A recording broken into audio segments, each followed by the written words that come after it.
The first book of Samuel, chapter 1. Now there was a certain man of Ramathaim Zophim, of Mount Ephraim, and his name was Elkanah, the son of Jeroham, the son of Elihu, the son of Tohu, the son of Zuph, an Ephrathite. And he had 2 wives.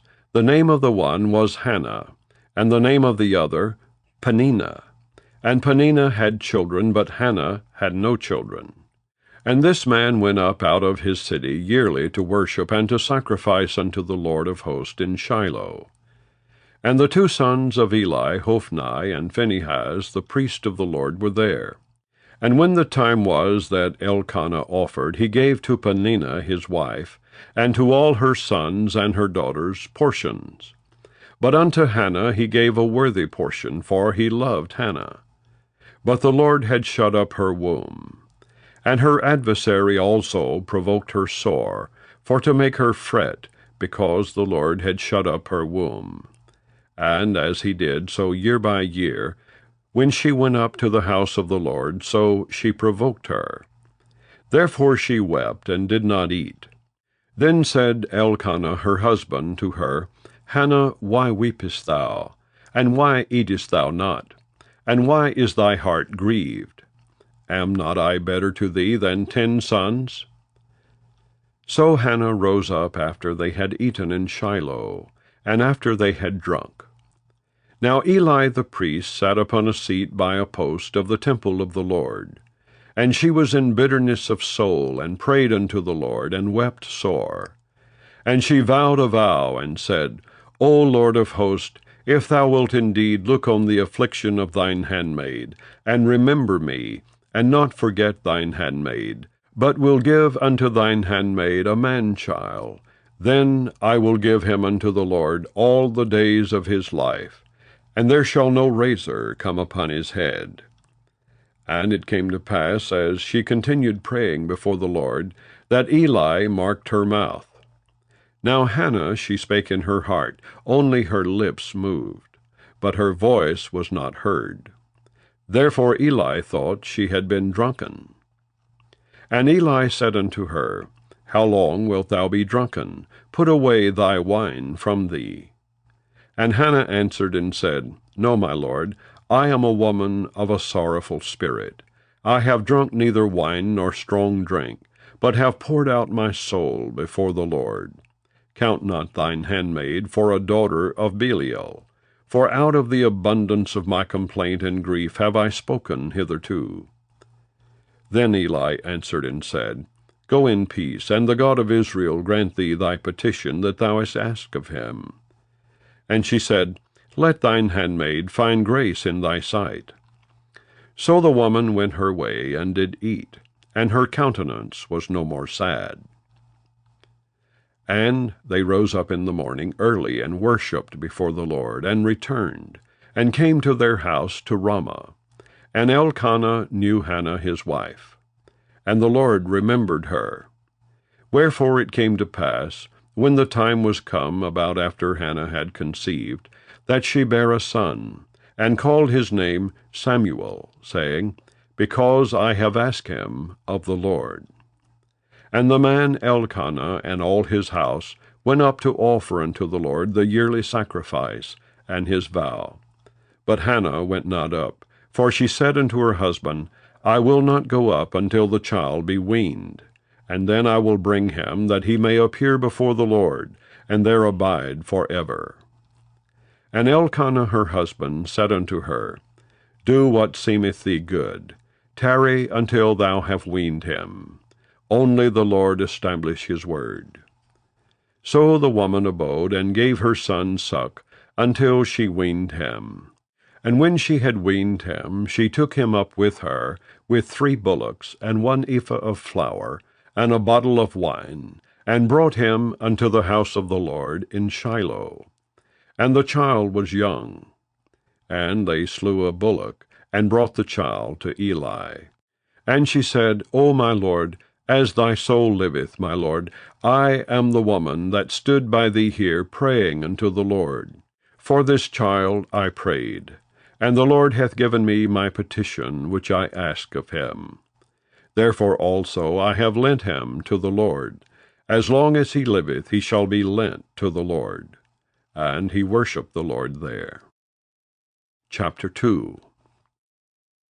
And Hannah prayed and said, My heart rejoiceth in the Lord.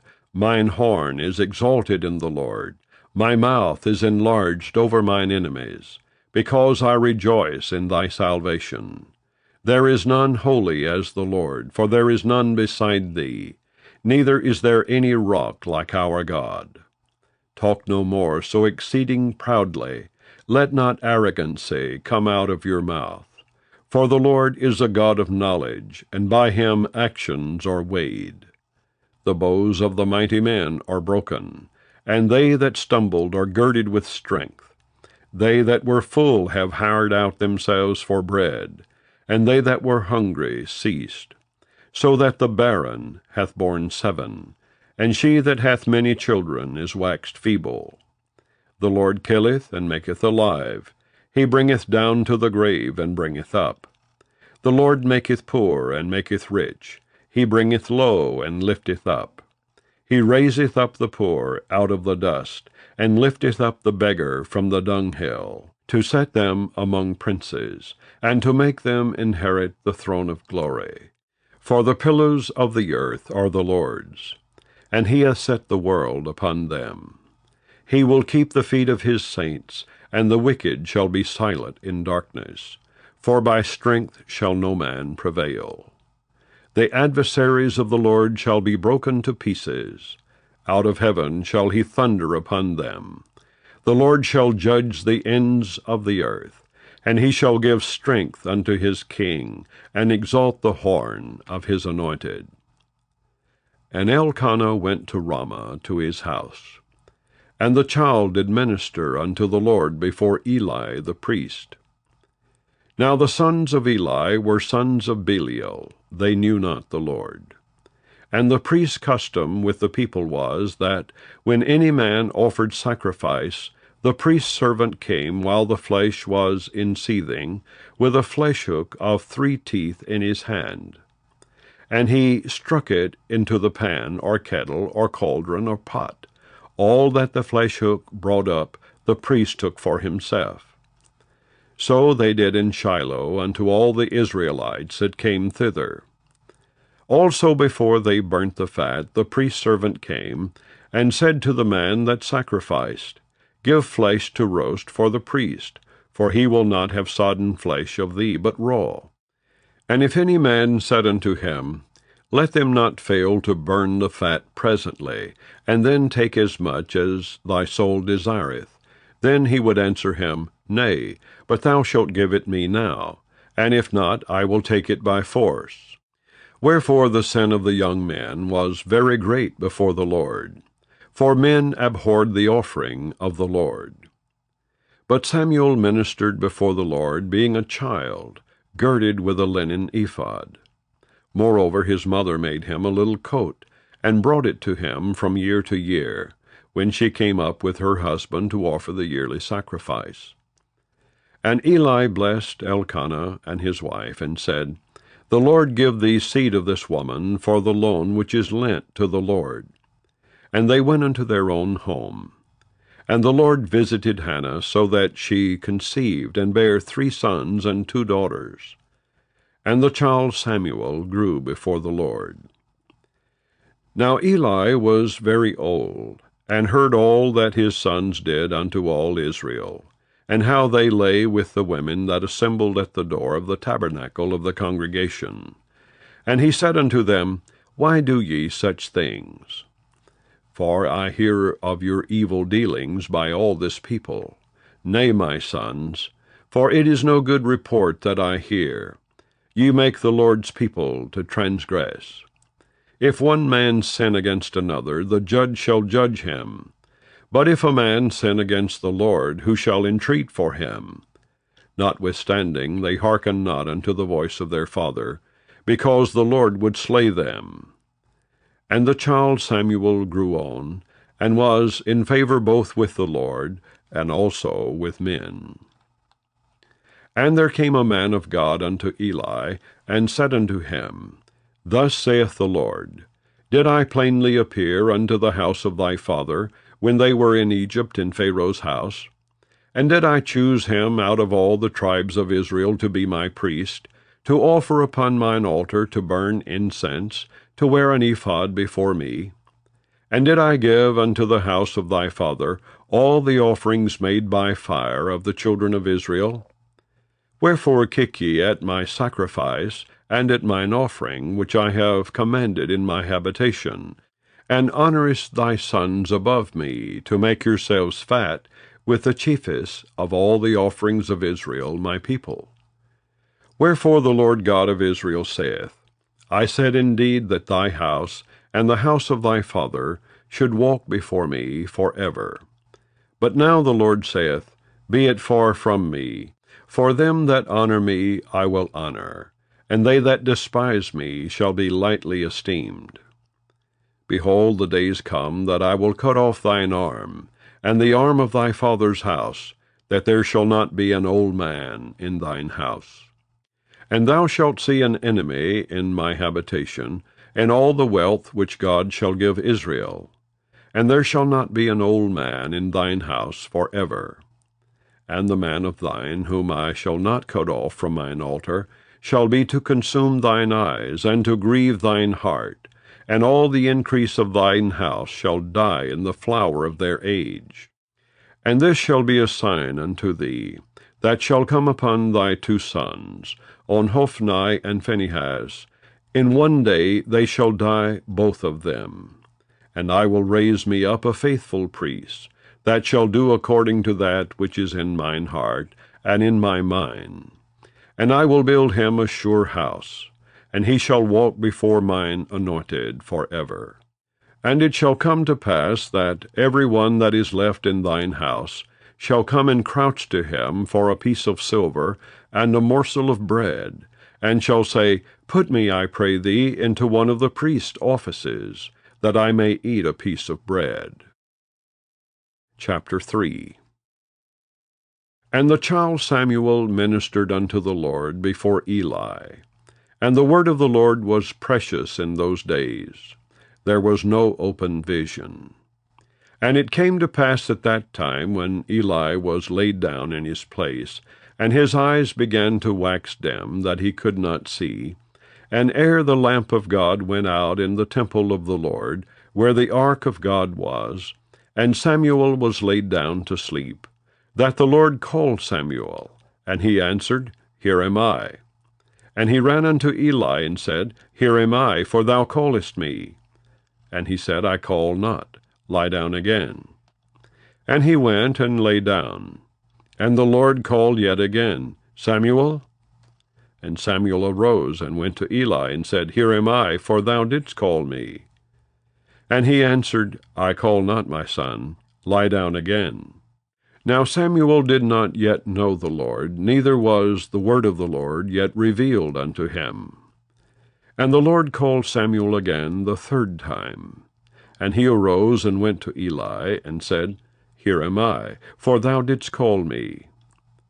And Eli perceived that the Lord had called the child. Therefore Eli said unto Samuel, Go, lie down, and it shall be, if he call thee, that thou shalt say, Speak, Lord, for thy servant heareth. So Samuel went and lay down in his place. And the Lord came and stood and called as at other times, Samuel, Samuel. Then Samuel answered, Speak, for thy servant heareth. And the Lord said to Samuel, Behold, I will do a thing in Israel, at which both the ears of every one that heareth it shall tingle.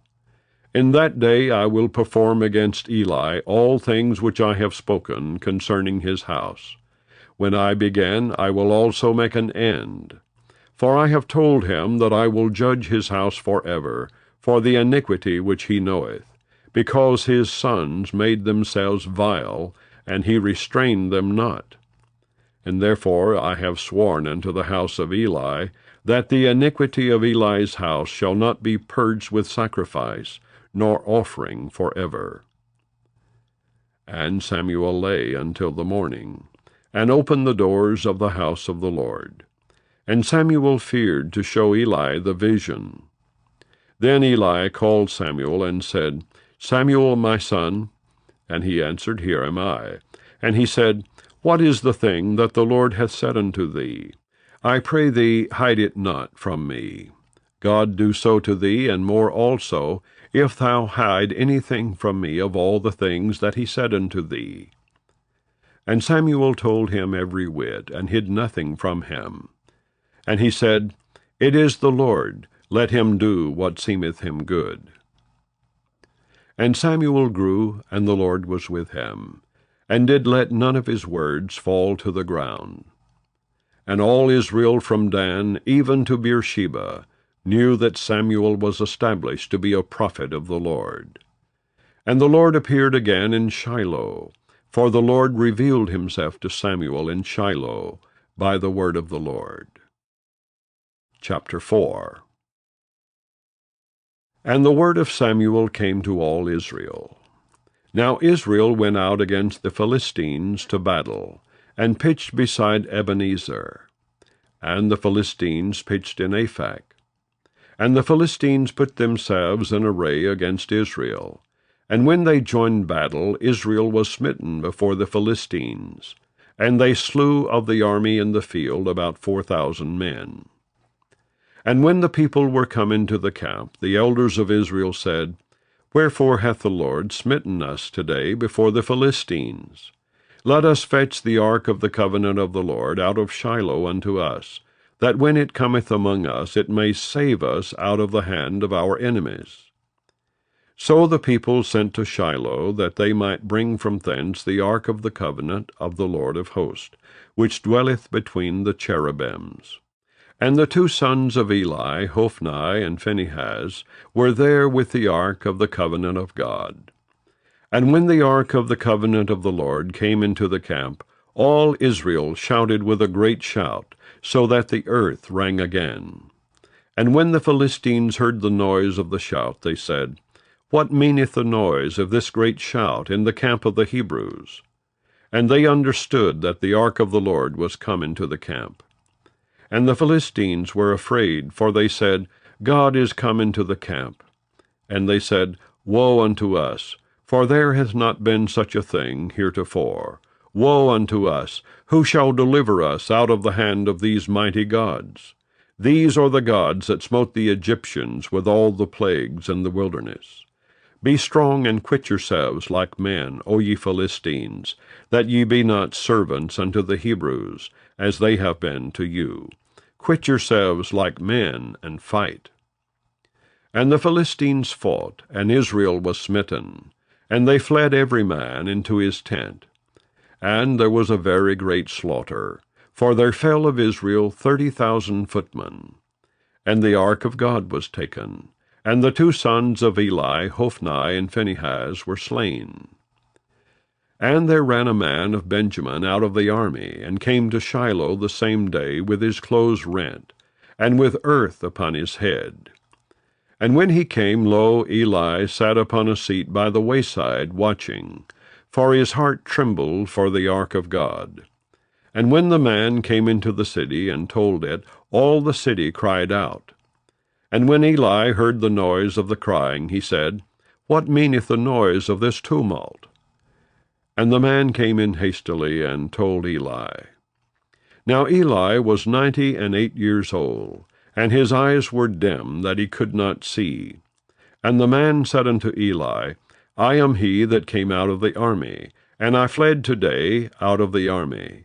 And he said, What is there done, my son?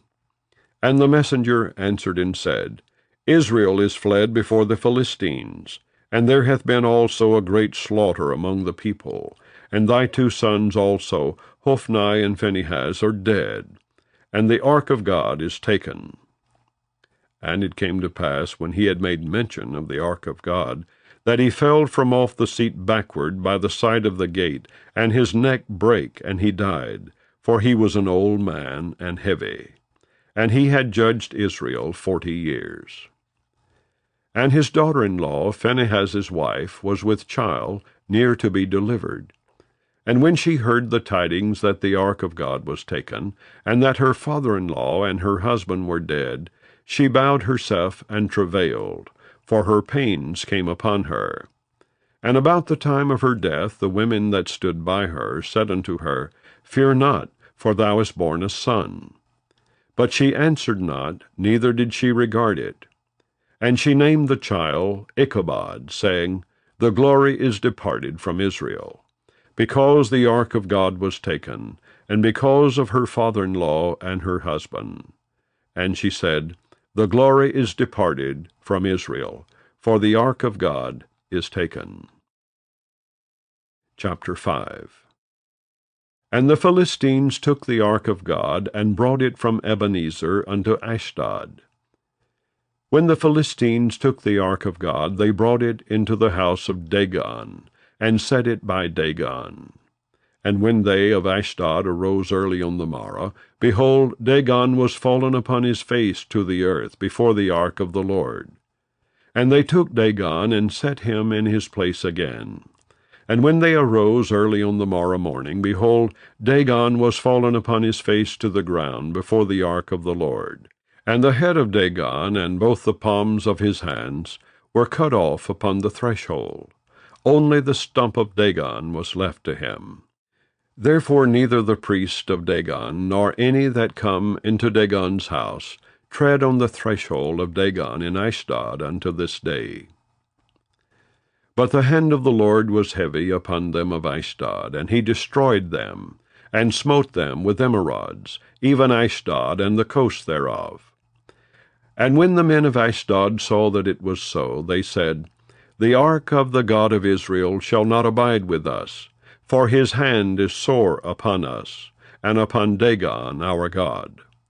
They sent therefore and gathered all the lords of the Philistines unto them, and said, What shall we do with the ark of the God of Israel? And they answered, Let the ark of the God of Israel be carried about unto Gath. And they carried the ark of the God of Israel about thither.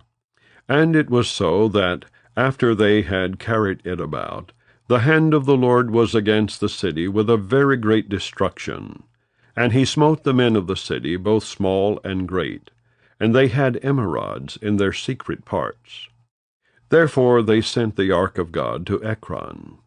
And it came to pass, as the ark of God came to Ekron, that the Ekronites cried out, saying, They have brought about the ark of God of Israel to us, to slay us and our people. So they sent and gathered together all the lords of the Philistines, and said, Send away the ark of the God of Israel, and let it go again to his own place, that it slay us not, and our people. For there was a deadly destruction throughout all the city. The hand of God was very heavy there. And the men that died not were smitten with the emerods, and the cry of the city went up to heaven. Chapter 6. And the ark of the Lord was in the country of the Philistines 7 months.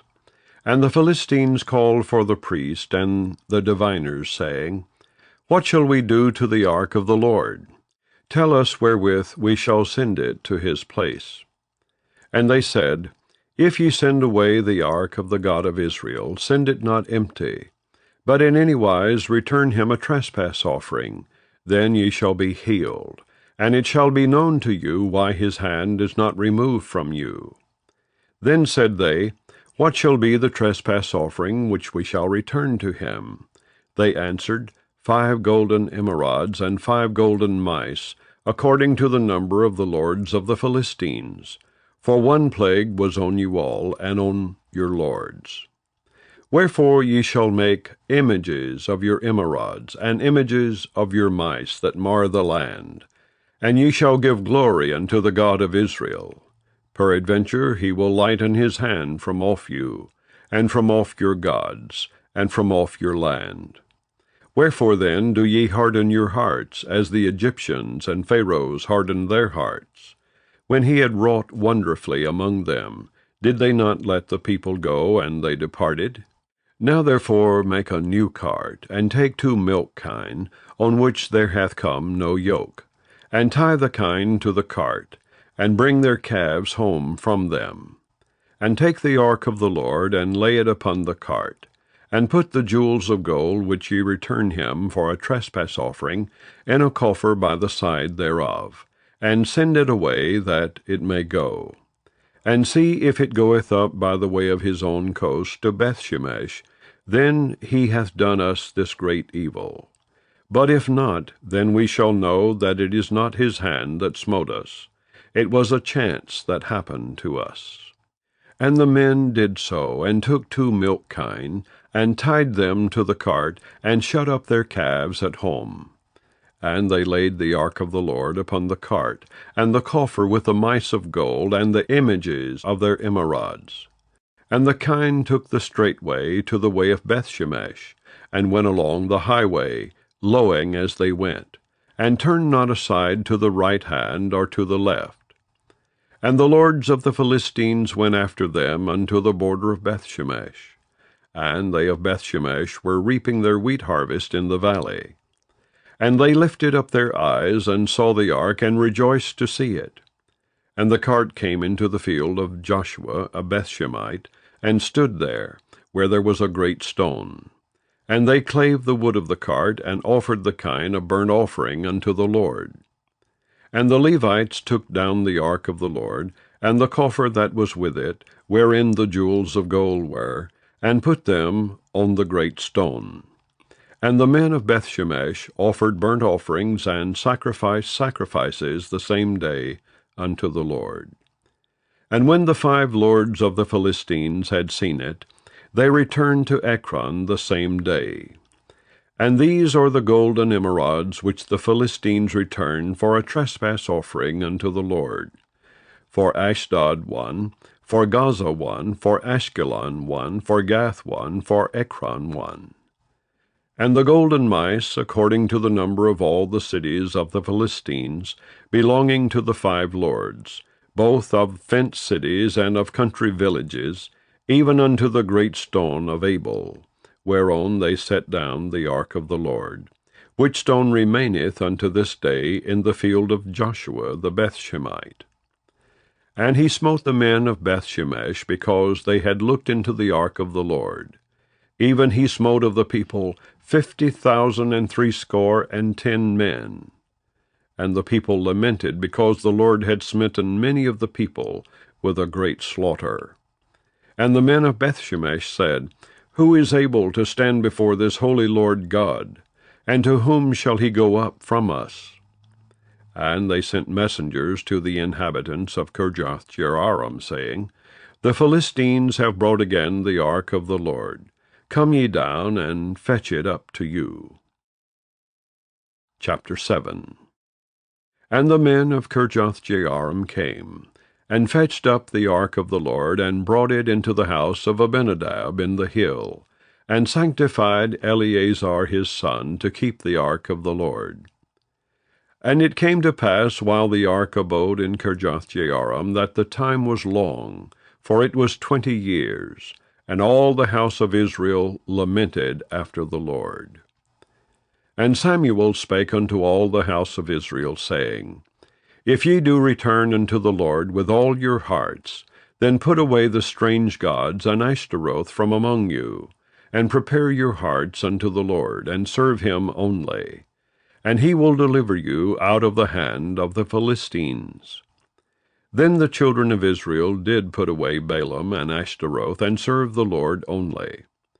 And Samuel said, Gather all Israel to Mizpah, and I will pray for you unto the Lord. And they gathered together to Mizpah, and drew water, and poured it out before the Lord, and fasted on that day, and said there, We have sinned against the Lord. And Samuel judged the children of Israel in Mizpah. And when the Philistines heard that the children of Israel were gathered together to Mizpah, the lords of the Philistines went up against Israel. And when the children of Israel heard it, they were afraid of the Philistines. And the children of Israel said to Samuel, Cease not to cry unto the Lord our God for us, that he will save us out of the hand of the Philistines. And Samuel took a sucking lamb, and offered it for a burnt offering holy unto the Lord. And Samuel cried unto the Lord for Israel. and the Lord heard him. And as Samuel was offering up the burnt offering, the Philistines drew near to battle against Israel. But the Lord thundered with a great thunder on that day upon the Philistines, and discomfited them, and they were smitten before Israel. And the men of Israel went out of Mizpah, and pursued the Philistines, and smote them, until they came under Bethkar. Then Samuel took a stone, and set it between Mizpah and Shen, and called the name of it Ebenezer, saying, Hitherto hath the Lord helped us. So the Philistines were subdued, and they came no more into the coast of Israel. And the hand of the Lord was against the Philistines all the days of Samuel. And the cities which the Philistines had taken from Israel were restored to Israel, from Ekron even unto Gath. And the coast thereof did Israel deliver out of the hands of the Philistines. And there was peace between Israel and the Amorites. And Samuel judged Israel all the days of his life. And he went from year to year in circuit to Bethel and Gilgal and Mizpah, and judged Israel in all those places. And his return was to Ramah, for there was his house, and there he judged Israel, and there he built an altar unto the Lord. Chapter 8. And it came to pass, when Samuel was old, that he made his sons judges over Israel. Now the name of his firstborn was Joel, and the name of his second Abiah. They were judges in Beersheba. And his sons walked not in his ways, but turned aside after lucre, and took bribes, and perverted judgment. Then all the elders of Israel gathered themselves together, and came to Samuel unto Ramah, and said unto him, Behold, thou art old, and thy sons walk not in thy ways. Now make us a king to judge us like all the nations. But the thing displeased Samuel when they said, Give us a king to judge us. And Samuel prayed unto the Lord. And the Lord said unto Samuel, Hearken unto the voice of the people in all that they say unto thee. For they have not rejected thee, but they have rejected me, that I should not reign over them. According to all the works which they have done since the day that I brought them up out of Egypt, even unto this day, wherewith they have forsaken me, and served other gods, so do they also unto thee. Now therefore hearken unto their voice. Howbeit yet protest solemnly unto them, and show them the manner of the king that shall reign over them. And Samuel told all the words of the Lord unto the people that asked of him a king. And he said, This will be the manner of the king that shall reign over you. He will take your sons, and appoint them for himself, for his chariots, and to be his horsemen. And some shall run before his chariots. And he will appoint him captains over thousands, and captains over fifties, and will set them to ear his ground, and to reap his harvest, and to make his instruments of war, and instruments of his chariots. And he will take your daughters to be confectionaries, and to be cooks, and to be bakers. And he will take your fields, and your vineyards, and your oliveyards, even the best of them, and give them to his servants. And he will take the tenth of your seed, and of your vineyards, and give to his officers and to his servants. And he will take your men servants, and your maidservants, and your goodliest young men, and your asses, and put them to his work. He will take the tenth of your sheep, and ye shall be his servants. And ye shall cry out in that day because of your king, which ye shall have chosen you. And the Lord will not hear you in that day. Nevertheless the people refused to obey the voice of Samuel. And they said, Nay, but we will have a king over us, that we also may be like all the nations, and that our king may judge us, and go out before us, and fight our battles. And Samuel heard all the words of the people, and he rehearsed them in the ears of the Lord. And the Lord said to Samuel, Hearken unto their voice, and make them a king. And Samuel said unto the men of Israel, Go ye every man unto his city. Chapter 9. Now there was a man of Benjamin, whose name was Kish, the son of Abiel, the son of Zeror, the son of Bechorath, the son of Aphiah, a Benjamite, a mighty man of power. And he had a son whose name was Saul, a choice young man, and a goodly. And there was not among the children of Israel a goodlier person than he. From his shoulders and upward he was higher than any of the people.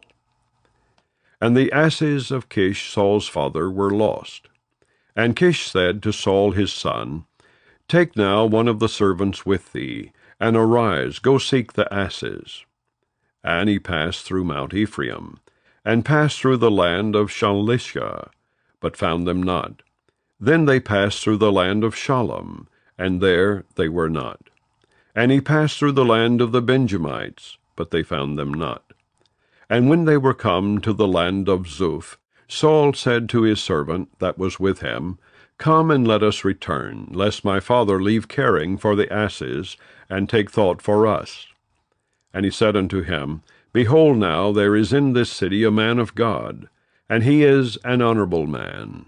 All that he saith cometh surely to pass. Now let us go thither, peradventure he can show us our way that we should go. Then said Saul to his servant, But behold, if we go, what shall we bring the man? For the bread is spent in our vessels, and there is not a present to bring to the man of God. What have we? And the servant answered Saul again, and said, Behold, I have here at hand the 4th part of a shekel of silver. That will I give to the man of God, to tell us our way. Beforetime in Israel, when a man went to inquire of God, thus he spake, Come, and let us go to the seer. For he that is now called a prophet was beforetime called a seer.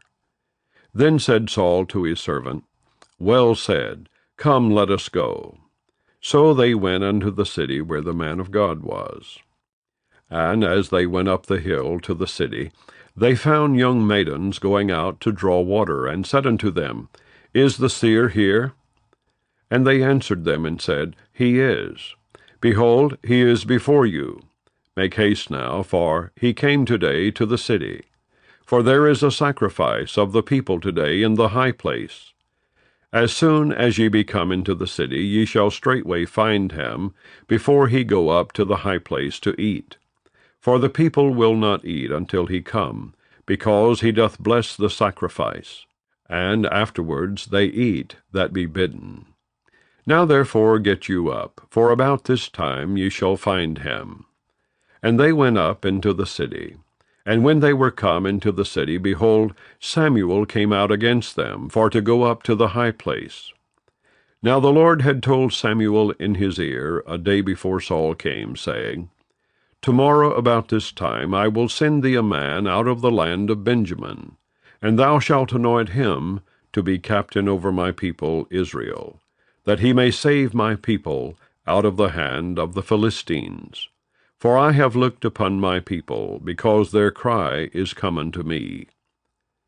And when Samuel saw Saul, the Lord said unto him, Behold the man whom I spake to thee of. This same shall reign over my people. Then Saul drew near to Samuel in the gate, and said, Tell me, I pray thee, where the seer's house is. And Samuel answered Saul, and said, I am the seer. Go up before me unto the high place, for ye shall eat with me today, and tomorrow I will let thee go, and will tell thee all that is in thine heart. And as for thine asses that were lost 3 days ago, set not thy mind on them, for they are found. And on whom is all the desire of Israel? Is it not on thee and on all thy father's house? And Saul answered and said, Am not I a Benjamite, of the smallest of the tribes of Israel, and my family the least of all the families of the tribe of Benjamin? Wherefore then speakest thou so to me? And Samuel took Saul and his servant, and brought them into the parlor, and made them sit in the chiefest place among them that were bidden, which were about 30 persons. And Samuel said unto the cook, Bring the portion which I gave thee, of which I said unto thee, Set it by thee. And the cook took up the shoulder, and that which was upon it, and set it before Saul. And Samuel said, Behold that which is left, set it before thee, and eat. For unto this time hath it been kept for thee, since I said, I have invited the people. So Saul did eat with Samuel that day. And when they were come down from the high place into the city, Samuel communed with Saul upon the top of the house. And they arose early. And it came to pass about the spring of the day, that Samuel called Saul to the top of the house, saying, Up, that I may send thee away. And Saul arose, and they went out, both of them, he and Samuel, abroad. And as they were going down to the end of the city, Samuel said to Saul, Bid the servant pass on before us. And he passed on. But stand thou still a while, that I may show thee the word of God. Chapter 10. Then Samuel took a vial of oil, and poured it upon his head, and kissed him, and said, Is it not because the Lord hath anointed thee to be captain over his inheritance? When thou art departed from me today, then thou shalt find 2 men by Rachel's sepulchre in the border of Benjamin at Zelzah. And they will say unto thee, The asses which thou wentest to seek are found. And lo, thy father hath left the care of the asses, and sorroweth for you, saying, What shall I do for my son? Then shalt thou go on forward from thence, and thou shalt come to the plain of Tabor. And there shall meet thee 3 men going up to God to Bethel, one carrying 3 kids, and another carrying 3 loaves of bread, and another carrying a bottle of wine. And they will salute thee, and give thee 2 loaves of bread, which thou shalt receive of their hands. After that thou shalt come to the hill of God, where is the garrison of the Philistines. And it shall come to pass, when thou art come thither to the city, that thou shalt meet a company of prophets coming down from the high place, with a psaltery, and a tabret, and a pipe, and a harp before them, and they shall prophesy. And the Spirit of the Lord will come upon thee, and thou shalt prophesy with them, and shalt be turned into another man. And let it be, when these signs are come unto thee, that thou do as occasion serve thee, for God is with thee. And thou shalt go down before me to Gilgal. And behold, I will come down unto thee to offer burnt offerings, and to sacrifice sacrifices of peace offerings. 7 days shalt thou tarry, till I come to thee, and show thee what thou shalt do. And it was so, that when he had turned his back to go from Samuel, God gave him another heart. And all those signs came to pass that day. And when they came thither to the hill, behold, a company of prophets met him, and the Spirit of God came upon him, and he prophesied among them. And it came to pass, when all that knew him before time saw that, behold, he prophesied among the prophets, then the people said one to another, What is this that is come unto the son of Kish? Is Saul also among the prophets? And one of the same place answered and said, But who is their father? Therefore it became a proverb, Is Saul also among the prophets? And when he had made an end of prophesying, he came to the high place. And Saul's uncle said unto him and to his servant, Whither went ye? And he said, To seek the asses. And when we saw that they were nowhere, we came to Samuel. And Saul's uncle said, Tell me, I pray thee, what Samuel said unto you. And Saul said unto his uncle, He told us plainly that the asses were found. But of the matter of the kingdom whereof Samuel spake, he told him not. And Samuel called the people together unto the Lord to Mizpah, and said unto the children of Israel, Thus saith the Lord God of Israel, I brought up Israel out of Egypt, and delivered you out of the hand of the Egyptians, and out of the hand of all kingdoms, and of them that oppressed you. And ye have this day rejected your God, who himself saved you out of all your adversities and your tribulations. And ye have said unto him, Nay, but set a king over us. Now therefore present yourselves before the Lord by your tribes, and by your thousands. And when Samuel had caused all the tribes of Israel to come near, the tribe of Benjamin was taken. When he had caused the tribe of Benjamin to come near by their families, the family of Matri was taken. And Saul the son of Kish was taken. And when they sought him, he could not be found. Therefore they inquired of the Lord further, if the man should yet come thither. And the Lord answered, Behold, he hath hid himself among the stuff. And they ran and fetched him thence. And when he stood among the people, he was higher than any of the people from his shoulders and upward. And Samuel said to all the people, See ye him whom the Lord hath chosen, that there is none like him among all the people. And all the people shouted and said, God save the king. Then Samuel told the people the manner of the kingdom, and wrote it in a book, and laid it up before the Lord. And Samuel sent all the people away, every man to his house. And Saul also went home to Gibeah, and there went with him a band of men, whose hearts God had touched. But the children of Belial said, How shall this man save us? And they despised him, and brought him no presents. But he held his peace. Chapter 11. Then Nahash the Ammonite came up, and encamped against Jabesh-Gilead. And all the men of Jabesh said unto Nahash, Make a covenant with us, and we will serve thee. And Nahash the Ammonite answered them, On this condition will I make a covenant with you, that I may thrust out all your right eyes, and lay it for a reproach upon all Israel. And the elders of Jabesh said unto him, Give us 7 days' respite, that we may send messengers unto all the coast of Israel. And then, if there be no man to save us, we will come out to thee. Then came the messengers to Gibeah of Saul, and told the tidings in the ears of the people. And all the people lifted up their voices, and wept. And behold, Saul came after the herd out of the field. And Saul said, What aileth the people that they weep? And they told him the tidings of the men of Jabesh. And the Spirit of God came upon Saul when he heard those tidings, and his anger was kindled greatly. And he took a yoke of oxen, and hewed them in pieces, and sent them throughout all the coast of Israel, by the hands of messengers, saying, Whosoever cometh not forth after Saul and after Samuel, so shall it be done unto his oxen. And the fear of the Lord fell on the people, and they came out with one consent. And when he numbered them in Bezek, the children of Israel were 300,000, and the men of Judah 30,000.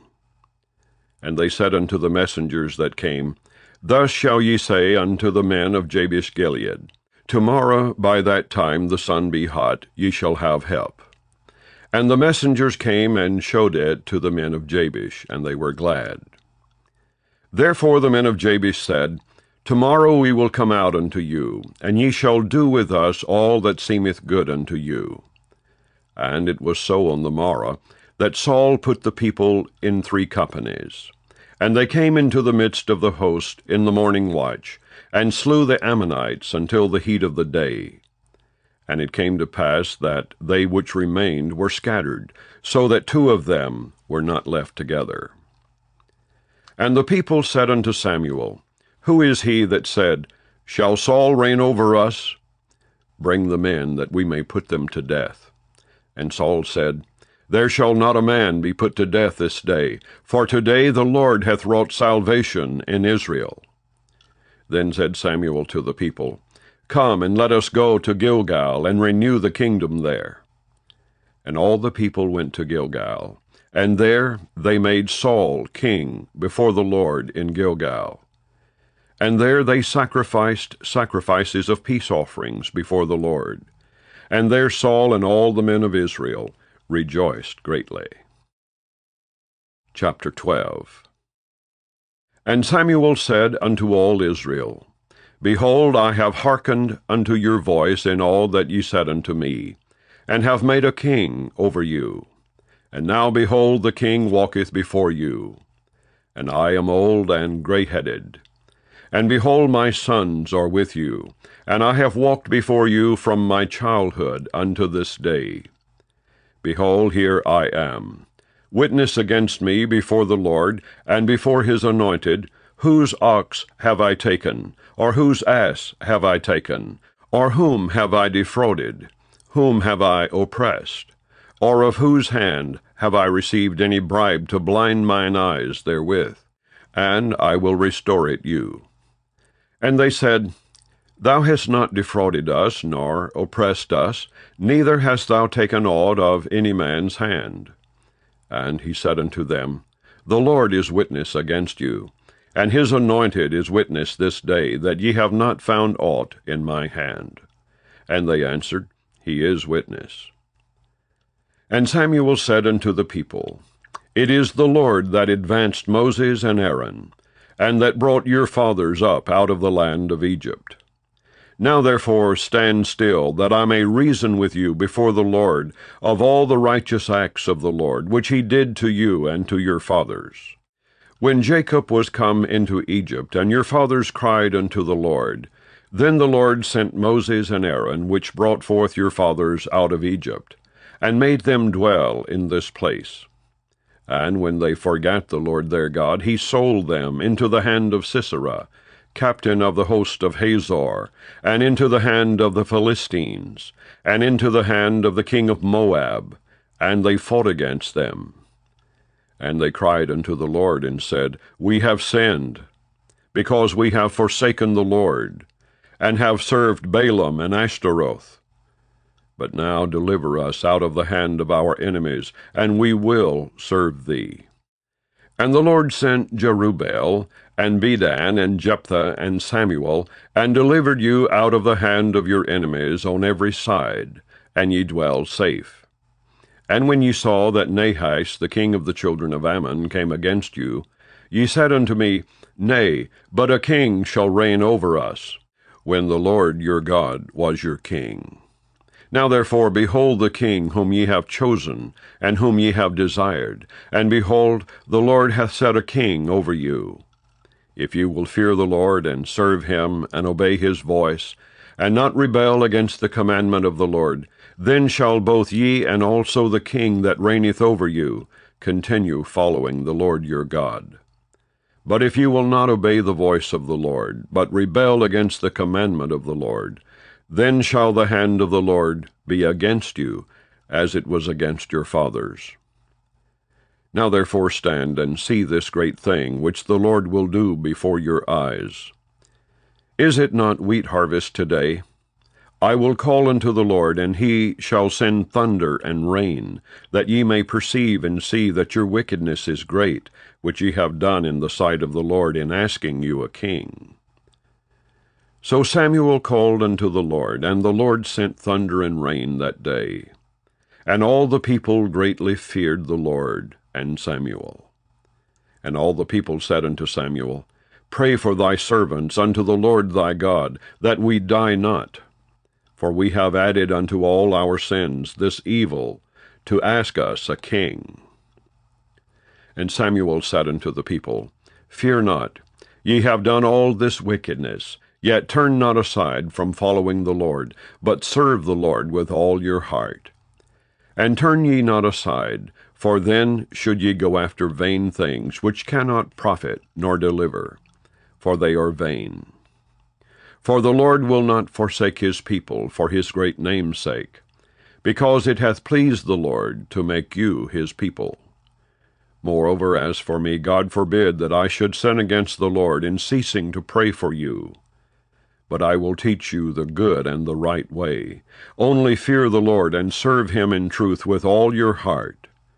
For consider how great things he hath done for you. But if ye shall still do wickedly, ye shall be consumed, both ye and your king. Chapter 13. Saul reigned 1 year, and when he had reigned 2 years over Israel, Saul chose him 3,000 men of Israel, whereof 2,000 were with Saul in Michmash, and in Mount Bethel, and 1,000 were with Jonathan in Gibeah of Benjamin. And the rest of the people he sent every man to his tent. And Jonathan smote the garrison of the Philistines that was in Geba, and the Philistines heard of it. And Saul blew the trumpet throughout all the land, saying, Let the Hebrews hear. And all Israel heard say that Saul had smitten a garrison of the Philistines, and that Israel also was had in abomination with the Philistines. And the people were called together after Saul to Gilgal. And the Philistines gathered themselves together to fight with Israel, 30,000 chariots, and 6,000 horsemen, and people as the sand which is on the seashore in multitude. And they came up and pitched in Michmash, eastward from Bethaven. When the men of Israel saw that they were in a strait, for the people were distressed, then the people did hide themselves in caves, and in thickets, and in rocks, and in high places, and in pits. And some of the Hebrews went over Jordan to the land of Gad and Gilead. As for Saul, he was yet in Gilgal, and all the people followed him, trembling. And he tarried 7 days, according to the set time that Samuel had appointed. But Samuel came not to Gilgal, and the people were scattered from him. And Saul said, Bring hither a burnt offering to me, and peace offerings. And he offered the burnt offering. And it came to pass that as soon as he had made an end of offering the burnt offering, behold, Samuel came, and Saul went out to meet him, that he might salute him. And Samuel said, What hast thou done? And Saul said, Because I saw that the people were scattered from me, and that thou camest not within the days appointed, and that the Philistines gathered themselves together at Michmash. Therefore said I, The Philistines will come down now upon me to Gilgal, and I have not made supplication unto the Lord. I forced myself, therefore, and offered a burnt offering. And Samuel said to Saul, Thou hast done foolishly. Thou hast not kept the commandment of the Lord thy God, which he commanded thee. For now would the Lord have established thy kingdom upon Israel forever. But now thy kingdom shall not continue. The Lord hath sought him a man after his own heart, and the Lord hath commanded him to be captain over his people, because thou hast not kept that which the Lord commanded thee. And Samuel arose and gat him up from Gilgal unto Gibeah of Benjamin. And Saul numbered the people that were present with him, about 600 men. And Saul and Jonathan his son, and the people that were present with them, abode in Gibeah of Benjamin. But the Philistines encamped in Michmash. And the spoilers came out of the camp of the Philistines in 3 companies. One company turned unto the way that leadeth to Ophrah, unto the land of Shual. And another company turned the way to Beth-horon. And another company turned to the way of the border, that looketh to the valley of Zeboim toward the wilderness. Now there was no smith found throughout all the land of Israel. For the Philistines said, Lest the Hebrews make them swords or spears.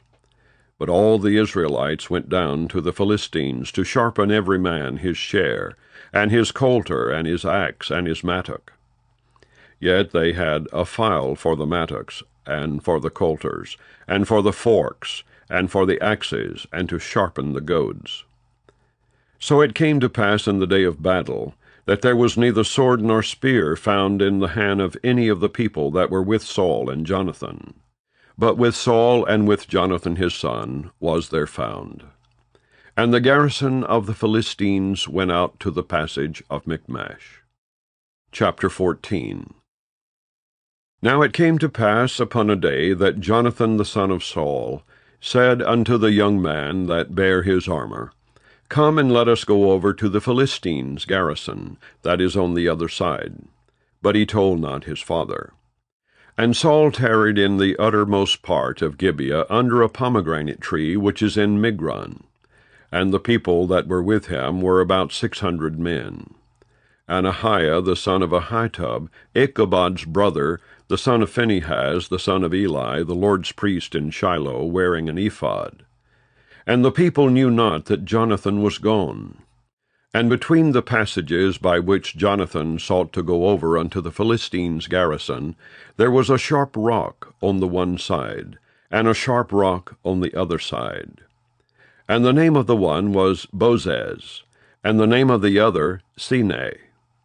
The forefront of the one was situate northward over against Michmash, and the other southward over against Gibeah. And Jonathan said to the young man that bare his armor, Come and let us go over unto the garrison of these uncircumcised. It may be that the Lord will work for us. For there is no restraint to the Lord to save by many or by few.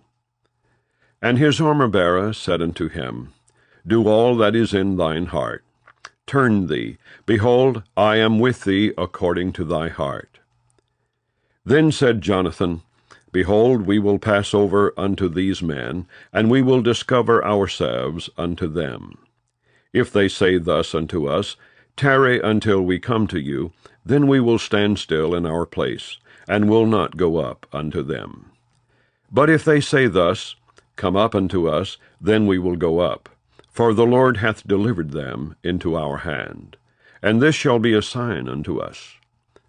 And both of them discovered themselves unto the garrison of the Philistines. And the Philistines said, Behold, the Hebrews come forth out of the holes where they had hid themselves. And the men of the garrison answered Jonathan and his armor-bearer, and said, Come up to us, and we will show you a thing. And Jonathan said unto his armor-bearer, Come up after me, for the Lord hath delivered them into the hand of Israel. And Jonathan climbed up upon his hands and upon his feet, and his armor-bearer after him. And they fell before Jonathan, and his armor-bearer slew after him. And that first slaughter which Jonathan and his armor-bearer made was about 20 men, within as it were an half acre of land, which a yoke of oxen might plow. And there was trembling in the host in the field, and among all the people. The garrison and the spoilers, they also trembled, and the earth quaked, so it was a very great trembling. And the watchmen of Saul in Gibeah of Benjamin looked, and behold, the multitude melted away, and they went on beating down one another. Then said Saul unto the people that were with him, Number now, and see who is gone from us. And when they had numbered, behold, Jonathan and his armor-bearer were not there. And Saul said unto Ahiah, Bring hither the ark of God, for the ark of God was at that time with the children of Israel. And it came to pass, while Saul talked unto the priest, that the noise that was in the host of the Philistines went on and increased. And Saul said unto the priest, Withdraw thine hand. And Saul and all the people that were with him assembled themselves, and they came to the battle. And behold, every man's sword was against his fellow, and there was a very great discomfiture. Moreover, the Hebrews that were with the Philistines before that time, which went up with them into the camp from the country round about, even they also turned to be with the Israelites that were with Saul and Jonathan. Likewise all the men of Israel, which had hid themselves in Mount Ephraim, when they heard that the Philistines fled, even they also followed hard after them in the battle. So the Lord saved Israel that day, and the battle passed over unto Beth-aven. And the men of Israel were distressed that day, for Saul had adjured the people, saying, Cursed be the man that eateth any food until evening, that I may be avenged on mine enemies. So none of the people tasted any food. And all they of the land came to a wood, and there was honey upon the ground. And when the people were come into the wood, behold, the honey dropped. But no man put his hand to his mouth, for the people feared the oath. But Jonathan heard not when his father charged the people with the oath, Wherefore he put forth the end of the rod that was in his hand, and dipped it in an honeycomb, and put his hand to his mouth, and his eyes were enlightened. Then answered one of the people, and said, Thy father straitly charged the people with an oath, saying, Cursed be the man that eateth any food this day. And the people were faint. Then said Jonathan, My father hath troubled the land. See, I pray you, how mine eyes have been enlightened, because I tasted a little of this honey. How much more, if haply the people had eaten freely today of the spoil of their enemies which they found? For had there not been now a much greater slaughter among the Philistines? And they smote the Philistines that day from Michmash to Ajalon. And the people were very faint. And the people flew upon the spoil, and took sheep and oxen and calves, and slew them on the ground, and the people did eat them with the blood. Then they told Saul, saying, Behold, the people sin against the Lord, in that they eat with the blood. And he said, Ye have transgressed. Roll a great stone unto me this day. And Saul said, Disperse yourselves among the people, and say unto them, Bring me hither every man his ox, and every man his sheep, and slay them here, and eat, and sin not against the Lord in eating with the blood. And all the people brought every man his ox with him that night, and slew them there. And Saul built an altar unto the Lord. The same was the first altar that he built unto the Lord.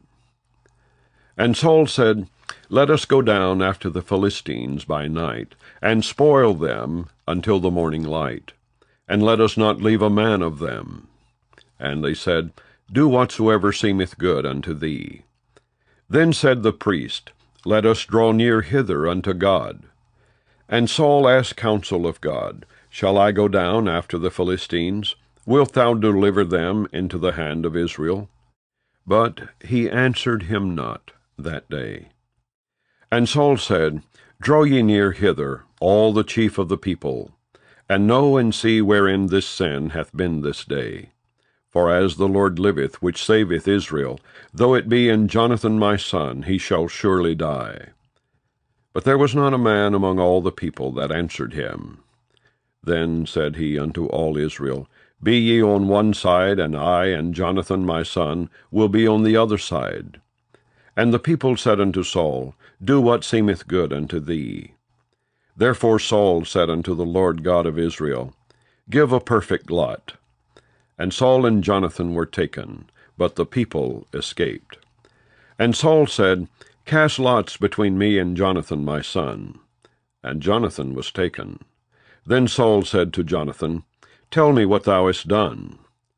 And Jonathan told him, and said, I did but taste a little honey with the end of the rod that was in mine hand, and lo, I must die. And Saul answered, God do so, and more also, for thou shalt surely die, Jonathan. And the people said unto Saul, Shall Jonathan die, who hath wrought this great salvation in Israel? God forbid. As the Lord liveth, there shall not one hair of his head fall to the ground, for he hath wrought with God this day. So the people rescued Jonathan, that he died not. Then Saul went up from following the Philistines, and the Philistines went to their own place. So Saul took the kingdom over Israel, and fought against all his enemies on every side, against Moab, and against the children of Ammon, and against Edom, and against the kings of Zobah, and against the Philistines. And whithersoever he turned himself, he vexed them. And he gathered an host, and smote the Amalekites, and delivered Israel out of the hands of them that spoiled them. Now the sons of Saul were Jonathan, and Ishuai, and Melchishua. And the names of his two daughters were these: the name of the firstborn Merab, and the name of the younger Michal. And the name of Saul's wife was Ahinoam, the daughter of Ahimaaz. And the name of the captain of his host was Abner, the son of Ner, Saul's uncle. And Kish was the father of Saul, and Ner the father of Abner was the son of Abiel. And there was sore war against the Philistines all the days of Saul. And when Saul saw any strong man, or any valiant man, he took him unto him. Chapter 15. Samuel also said unto Saul, The Lord sent me to anoint thee to be king over his people, over Israel. Now therefore hearken thou unto the voice of the words of the Lord. Thus saith the Lord of hosts, I remember that which Amalek did to Israel, how he laid wait for him in the way when he came up from Egypt. Now go and smite Amalek, and utterly destroy all that they have, and spare them not, but slay both man and woman, infant and suckling, ox and sheep, camel and ass. And Saul gathered the people together, and numbered them in Telaim, 200,000 footmen, and 10,000 men of Judah. And Saul came to a city of Amalek, and laid wait in the valley. And Saul said unto the Kenites, Go, depart, get you down from among the Amalekites, lest I destroy you with them. For ye showed kindness to all the children of Israel, when they came up out of Egypt. So the Kenites departed from among the Amalekites. And Saul smote the Amalekites from Havilah until thou comest to Shur, that is over against Egypt. And he took Agag, the king of the Amalekites, alive, and utterly destroyed all the people with the edge of the sword. But Saul and the people spared Agag, and the best of the sheep and of the oxen, and of the fatlings and the lambs, and all that was good, and would not utterly destroy them. But everything that was vile and refuse, that they destroyed utterly.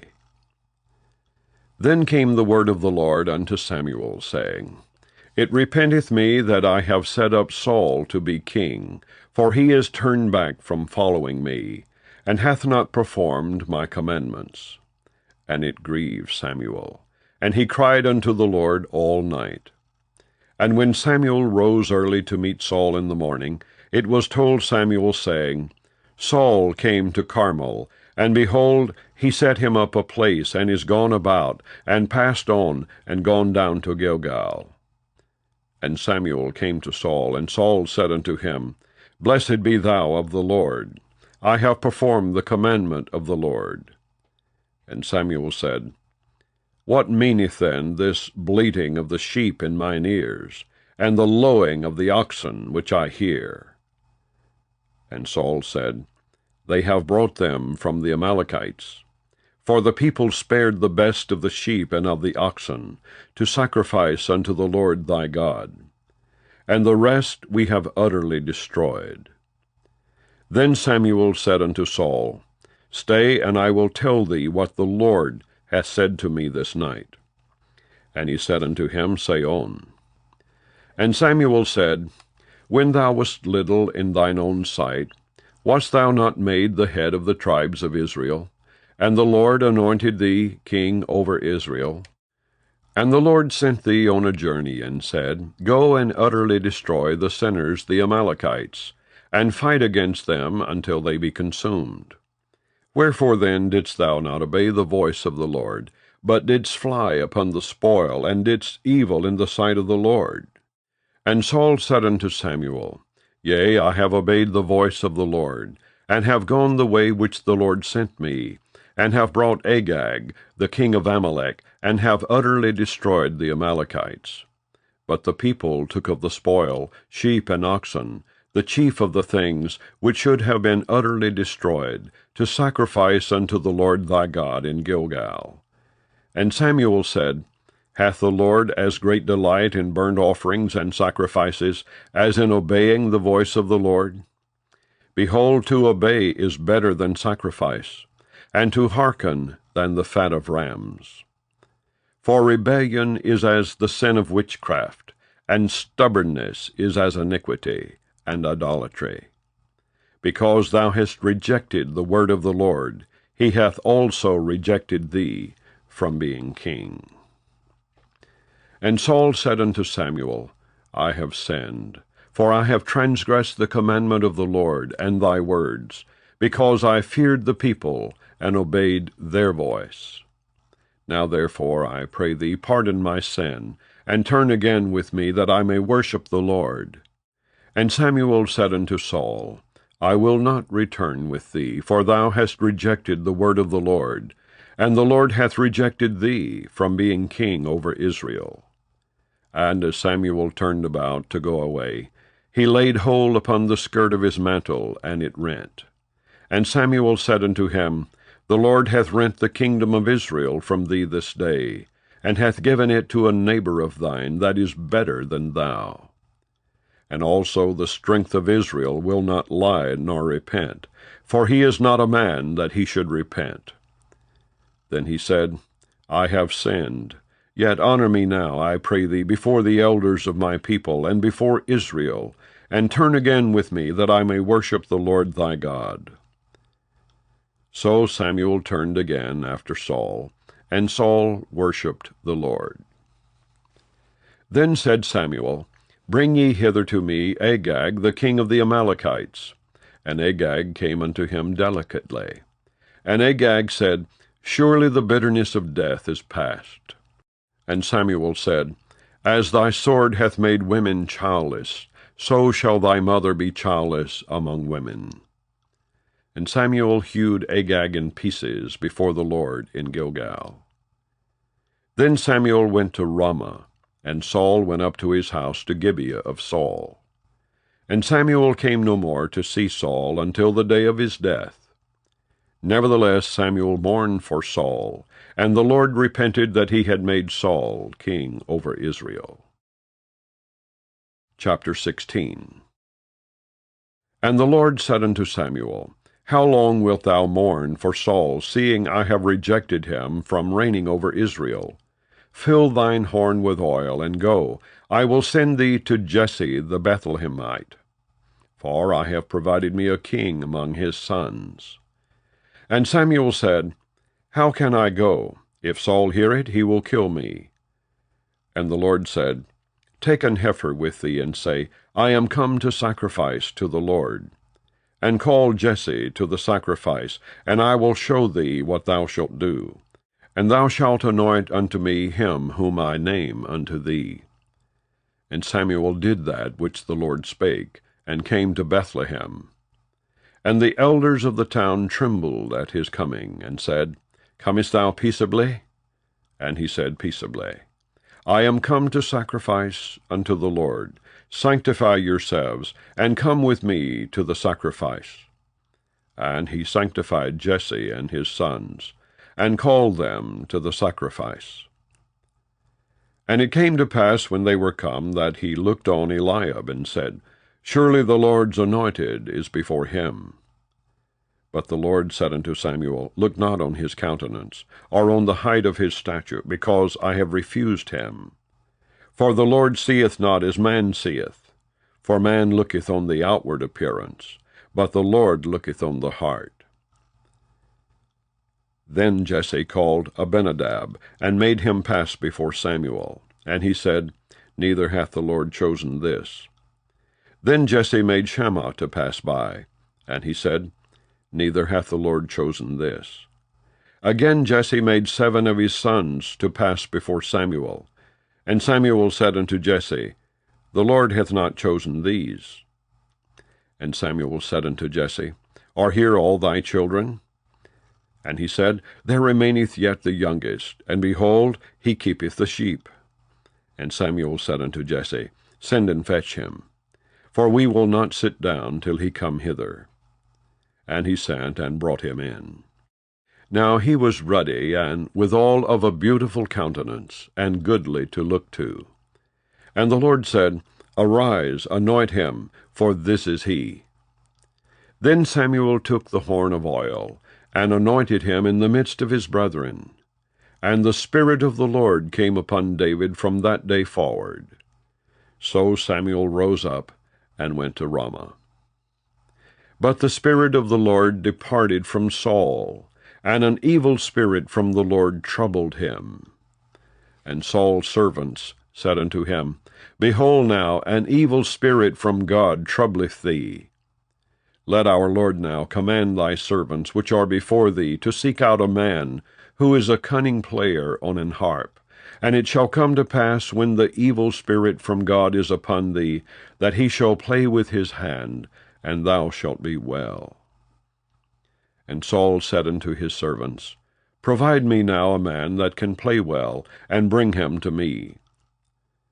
Then answered one of the servants, and said, Behold, I have seen a son of Jesse the Bethlehemite, that is cunning in playing, and a mighty valiant man, and a man of war, and prudent in matters, and a comely person, and the Lord is with him.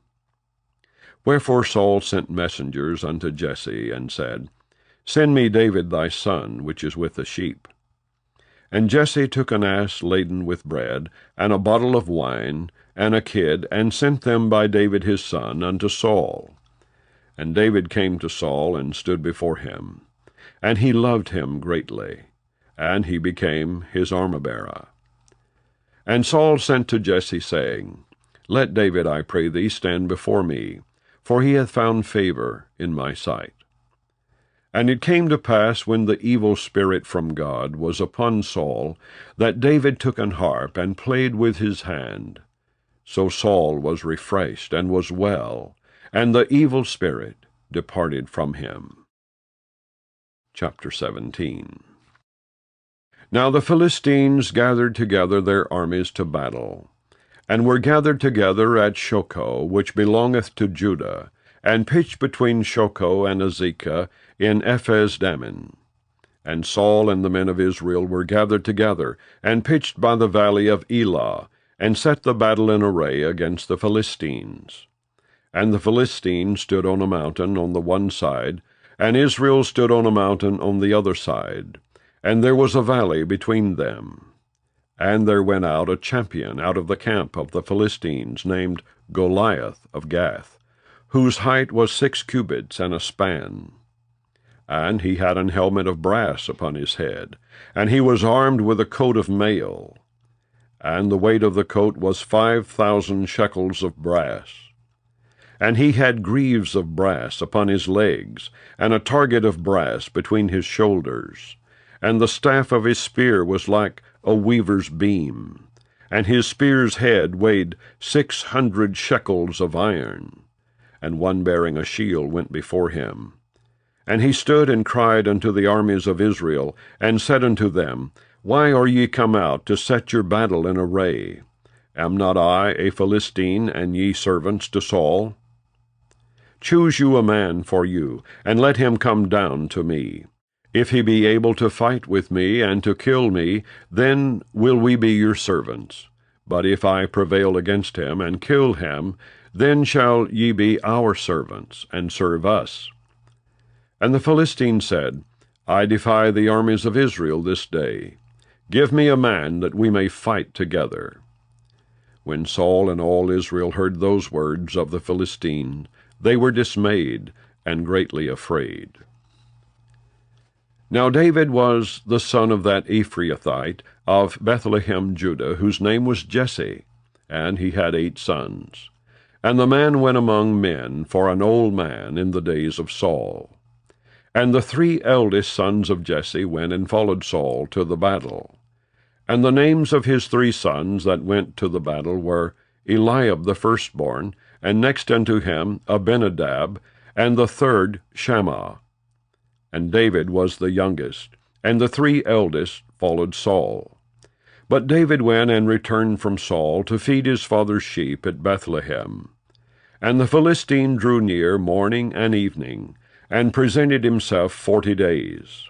And Jesse said unto David his son, Take now for thy brethren an ephah of this parched corn, and these 10 loaves, and run to the camp to thy brethren, and carry these 10 cheeses unto the captain of their 1,000, and look how thy brethren fare, and take their pledge.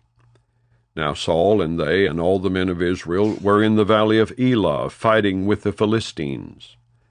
And David rose up early in the morning, and left the sheep with a keeper, and took and went as Jesse had commanded him. And he came to the trench, as the host was going forth to the fight, and shouted for the battle. For Israel and the Philistines had put the battle in array, army against army. And David left his carriage in the hand of the keeper of the carriage, and ran into the army, and came and saluted his brethren. And as he talked with them, behold, there came up the champion, the Philistine of Gath, Goliath by name, out of the armies of the Philistines, and spake according to the same words. And David heard them. And all the men of Israel, when they saw the man, fled from him, and were sore afraid. And the men of Israel said, Have ye seen this man that is come up? Surely to defy Israel is he come up. And it shall be that the man who killeth him, the king will enrich him with great riches, and will give him his daughter, and make his father's house free in Israel.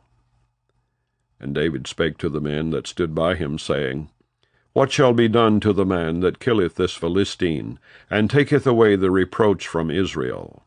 For who is this uncircumcised Philistine, that he should defy the armies of the living God? And the people answered him after this manner, saying, So shall it be done to the man that killeth him. And Eliab his eldest brother heard, when he spake unto the men. And Eliab's anger was kindled against David, and he said, Why camest thou down hither? And with whom hast thou left those few sheep in the wilderness? I know thy pride, and the naughtiness of thine heart, for thou art come down that thou mightest see the battle. And David said, What have I now done? Is there not a cause? And he turned from him toward another, and spake after the same manner. And the people answered him again after the former manner. And when the words were heard which David spake, they rehearsed them before Saul, and he sent for him. And David said to Saul, Let no man's heart fail because of him. Thy servant will go and fight with this Philistine. And Saul said to David, Thou art not able to go against this Philistine to fight with him, for thou art but a youth, and he a man of war from his youth. And David said unto Saul, Thy servant kept his father's sheep, and there came a lion and a bear, and took a lamb out of the flock. And I went out after him, and smote him, and delivered it out of his mouth. And when he arose against me, I caught him by his beard, and smote him, and slew him. Thy servant slew both the lion and the bear, and this uncircumcised Philistine shall be as one of them, seeing he hath defied the armies of the living God. David said moreover, The Lord that delivered me out of the paw of the lion, and out of the paw of the bear, he will deliver me out of the hand of this Philistine. And Saul said unto David, Go, and the Lord be with thee. And Saul armed David with his armor, and he put an helmet of brass upon his head. Also he armed him with a coat of mail. And David girded his sword upon his armor, and he essayed to go, for he had not proved it. And David said unto Saul, I cannot go with these, for I have not proved them. And David put them off him. And he took his staff in his hand, and chose him 5 smooth stones out of the brook, and put them in a shepherd's bag which he had, even in a scrip. And his sling was in his hand, and he drew near to the Philistine. And the Philistine came on and drew near unto David, and the man that bare the shield went before him. And when the Philistine looked about and saw David, he disdained him, for he was but a youth, and ruddy, and of a fair countenance. And the Philistine said unto David, Am I a dog that thou comest to me with staves? And the Philistine cursed David by his gods. And the Philistine said to David, Come to me, and I will give thy flesh unto the fowls of the air, and to the beasts of the field. Then said David to the Philistine, Thou comest to me with a sword, and with a spear, and with a shield. But I come to thee in the name of the Lord of hosts, the God of the armies of Israel, whom thou hast defied. This day will the Lord deliver thee into mine hand, and I will smite thee, and take thine head from thee. And I will give the carcasses of the host of the Philistines this day unto the fowls of the air, and to the wild beast of the earth, that all the earth may know that there is a God in Israel. And all this assembly shall know that the Lord saveth not with sword and spear, for the battle is the Lord's, and he will give you into our hands. And it came to pass, when the Philistine arose, and came and drew nigh to meet David, that David hasted, and ran toward the army to meet the Philistine. And David put his hand in his bag, and took thence a stone, and slang it, and smote the Philistine in his forehead, that the stone sunk into his forehead, and he fell upon his face to the earth. So David prevailed over the Philistine with a sling and with a stone, and smote the Philistine and slew him. But there was no sword in the hand of David. Therefore David ran and stood upon the Philistine, and took his sword, and drew it out of the sheath thereof, and slew him, and cut off his head therewith. And when the Philistines saw their champion was dead, they fled. And the men of Israel and of Judah arose, and shouted, and pursued the Philistines, until thou come to the valley, and to the gates of Ekron. And the wounded of the Philistines fell down by the way to Shaaraim, even unto Gath, and unto Ekron. And the children of Israel returned from chasing after the Philistines, and they spoiled their tents. And David took the head of the Philistine, and brought it to Jerusalem, but he put his armor in his tent. And when Saul saw David go forth against the Philistine, he said unto Abner, the captain of the host, Abner, whose son is this youth? And Abner said, As thy soul liveth, O king, I cannot tell. And the king said, Inquire thou whose son the stripling is. And as David returned from the slaughter of the Philistine, Abner took him, and brought him before Saul with the head of the Philistine in his hand. And Saul said to him, Whose son art thou, thou young man? And David answered, I am the son of thy servant Jesse, the Bethlehemite. Chapter 18. And it came to pass, when he had made an end of speaking unto Saul, that the soul of Jonathan was knit with the soul of David, and Jonathan loved him as his own soul. And Saul took him that day, and would let him go no more home to his father's house. Then Jonathan and David made a covenant, because he loved him as his own soul.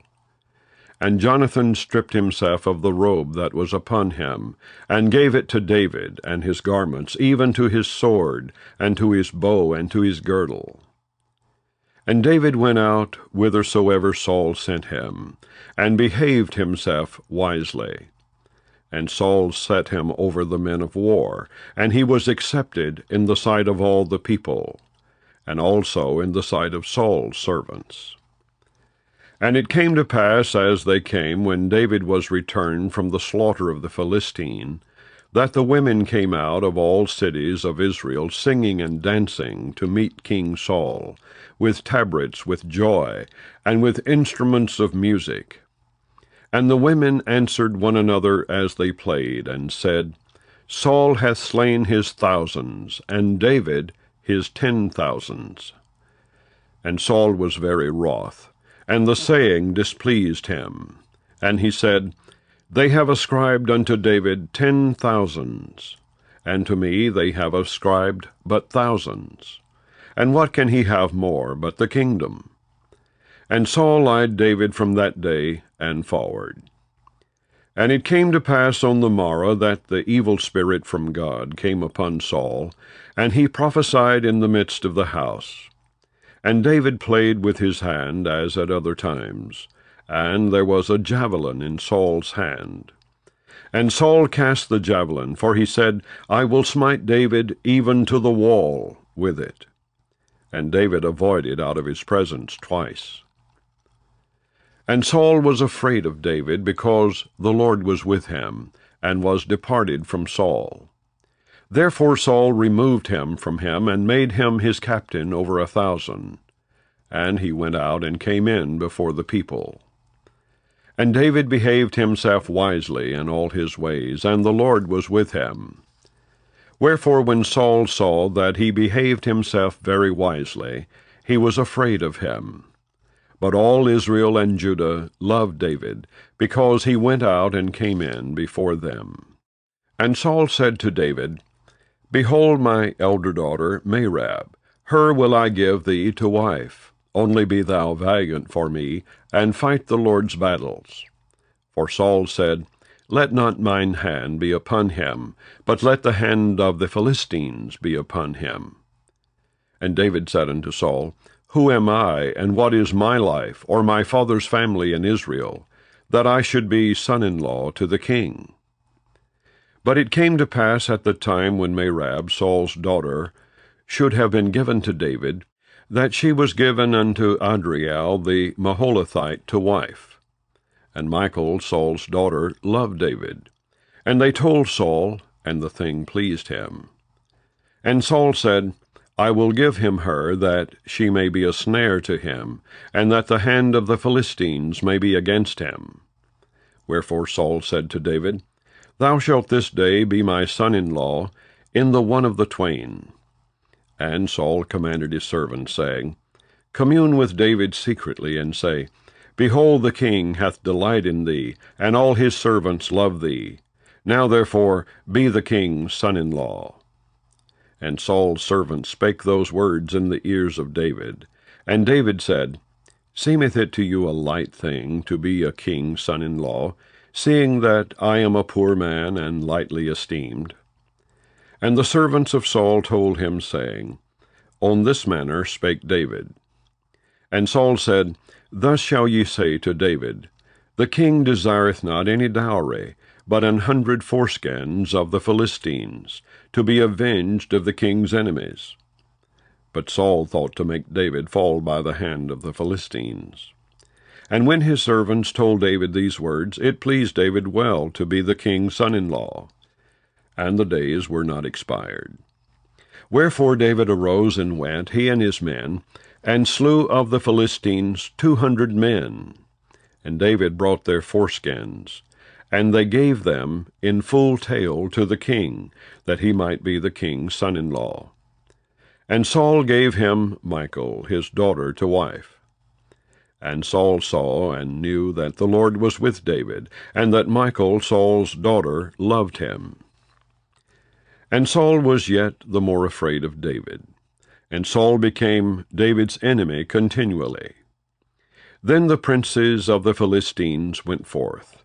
And it came to pass, after they went forth, that David behaved himself more wisely than all the servants of Saul, so that his name was much set by. Chapter 19. And Saul spake to Jonathan his son, and to all his servants, that they should kill David. But Jonathan, Saul's son, delighted much in David. And Jonathan told David, saying, Saul my father seeketh to kill thee. Now therefore I pray thee, take heed to thyself until the morning, and abide in a secret place, and hide thyself.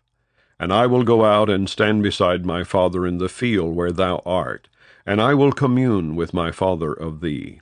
And what I see, that I will tell thee. And Jonathan spake good of David unto Saul his father, and said unto him, Let not the king sin against his servant, against David, because he hath not sinned against thee, and because his works have been to theeward very good. For he did put his life in his hand, and slew the Philistine. And the Lord wrought a great salvation for all Israel. Thou sawest it, and didst rejoice. Wherefore then wilt thou sin against innocent blood, to slay David without a cause? And Saul hearkened unto the voice of Jonathan, and Saul sware, As the Lord liveth, he shall not be slain. And Jonathan called David, and Jonathan showed him all those things. And Jonathan brought David to Saul, and he was in his presence, as in times past. And there was war again. And David went out and fought with the Philistines, and slew them with a great slaughter, and they fled from him. And the evil spirit from the Lord was upon Saul, as he sat in his house with his javelin in his hand. And David played with his hand.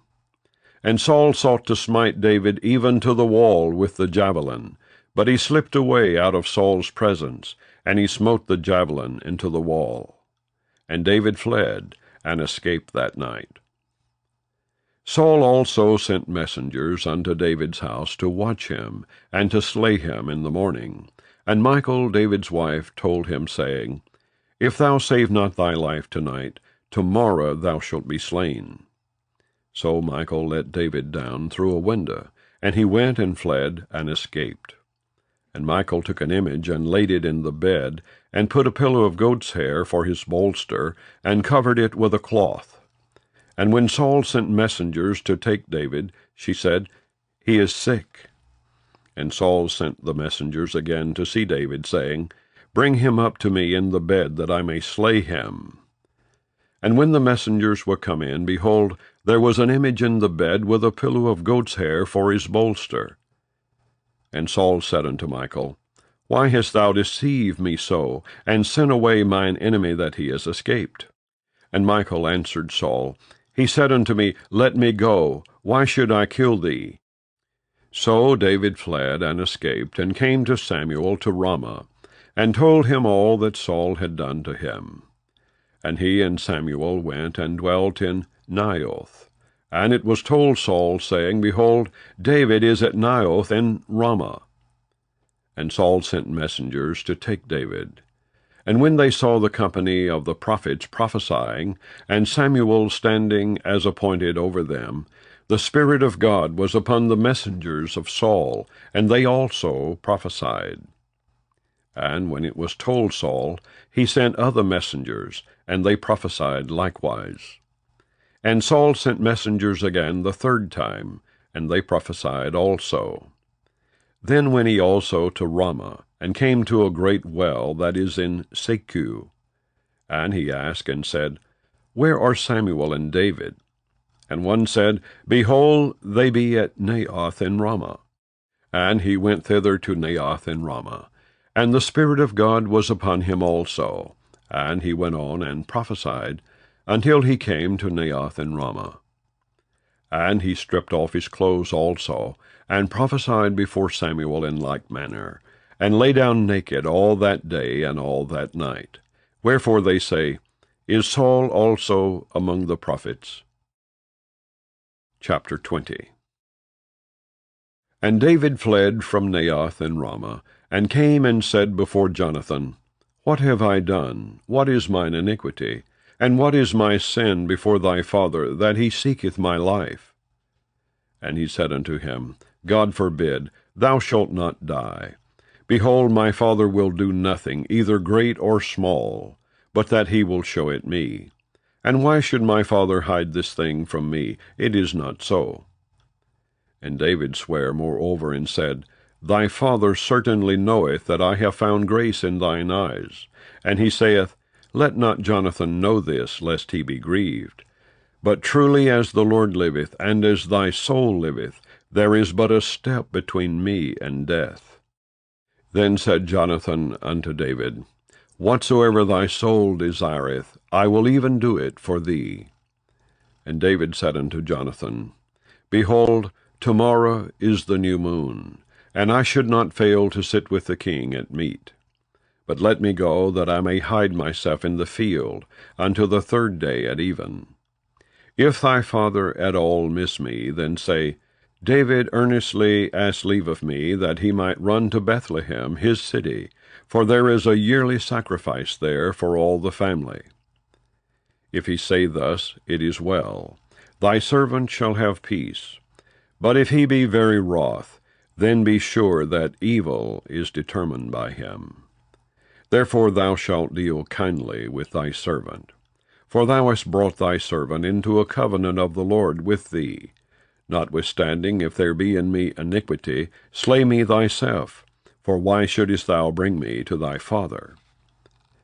And Jonathan said, Far be it from thee, for if I knew certainly that evil were determined by my father to come upon thee, then would not I tell it thee? Then said David to Jonathan, Who shall tell me? Or what if thy father answer thee roughly? And Jonathan said unto David, Come and let us go out into the field. And they went out both of them into the field. And Jonathan said unto David, O Lord God of Israel, when I have sounded my father about tomorrow any time, or the third day, and behold, if there be good toward David, and I then send not unto thee, and show it thee, the Lord do so, and much more to Jonathan. But if it please my father to do thee evil, then I will show it thee, and send thee away, that thou mayest go in peace. And the Lord be with thee, as he hath been with my father. And thou shalt not only, while yet I live, show me the kindness of the Lord, that I die not, but also thou shalt not cut off thy kindness from my house for ever. No, not when the Lord hath cut off the enemies of David, every one from the face of the earth. So Jonathan made a covenant with the house of David, saying, Let the Lord even require it at the hand of David's enemies. And Jonathan caused David to swear again, because he loved him. For he loved him as he loved his own soul. Then Jonathan said to David, Tomorrow is the new moon, and thou shalt be missed, because thy seat will be empty. And when thou hast stayed 3 days, then thou shalt go down quickly, and come to the place where thou didst hide thyself, when the business was in hand, and shalt remain by the stone Ezel. And I will shoot 3 arrows on the side thereof, as though I shot at a mark. And behold, I will send a lad, saying, Go, find out the arrows. If I expressly say unto the lad, Behold, the arrows are on this side of thee, take them, then come thou. For there is peace to thee, and no hurt, as the Lord liveth. But if I say thus unto the young man, Behold, the arrows are beyond thee, go thy way, for the Lord hath sent thee away. And as touching the matter which thou and I have spoken of, behold, the Lord be between thee and me forever. So David hid himself in the field. And when the new moon was come, the king sat him down to eat meat. And the king sat upon his seat, as at other times, even upon a seat by the wall. And Jonathan arose, and Abner sat by Saul's side, and David's place was empty. Nevertheless Saul spake not anything that day, for he thought, Something hath befallen him. He is not clean. Surely he is not clean. And it came to pass on the morrow, which was the 2nd day of the month, that David's place was empty. And Saul said unto Jonathan his son, Wherefore cometh not the son of Jesse to meat, neither yesterday nor today? And Jonathan answered Saul, David earnestly asked leave of me to go to Bethlehem. And he said, Let me go, I pray thee, for our family hath a sacrifice in the city, and my brother he hath commanded me to be there. And now, if I have found favor in thine eyes, let me get away, I pray thee, and see my brethren. Therefore he cometh not unto the king's table. Then Saul's anger was kindled against Jonathan, and he said unto him, Thou son of the perverse, rebellious woman, do not I know that thou hast chosen the son of Jesse to thine own confusion, and unto the confusion of thy mother's nakedness? For as long as the son of Jesse liveth upon the ground, thou shalt not be established, nor thy kingdom. Wherefore now send and fetch him unto me, for he shall surely die. And Jonathan answered Saul his father, and said unto him, Wherefore shall he be slain? What hath he done? And Saul cast a javelin at him to smite him, whereby Jonathan knew that it was determined of his father to slay David. So Jonathan arose from the table in fierce anger, and did eat no meat the 2nd day of the month, for he was grieved for David, because his father had done him shame. And it came to pass in the morning that Jonathan went out into the field, at the time appointed with David, and a little lad with him. And he said unto his lad, Run, Find out now the arrows which I shoot. And as the lad ran, he shot an arrow beyond him. And when the lad was come to the place of the arrow which Jonathan had shot, Jonathan cried after the lad, and said, Is not the arrow beyond thee? And Jonathan cried after the lad, Make speed, haste, stay not. And Jonathan's lad gathered up the arrows, and came to his master. But the lad knew not anything, only Jonathan and David knew the matter.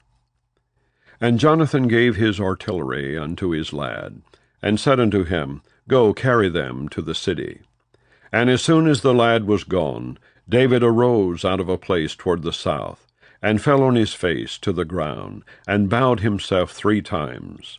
And they kissed one another, and wept one with another, until David exceeded.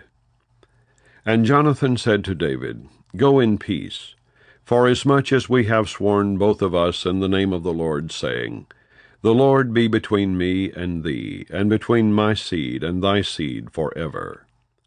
And he arose and departed, and Jonathan went into the city.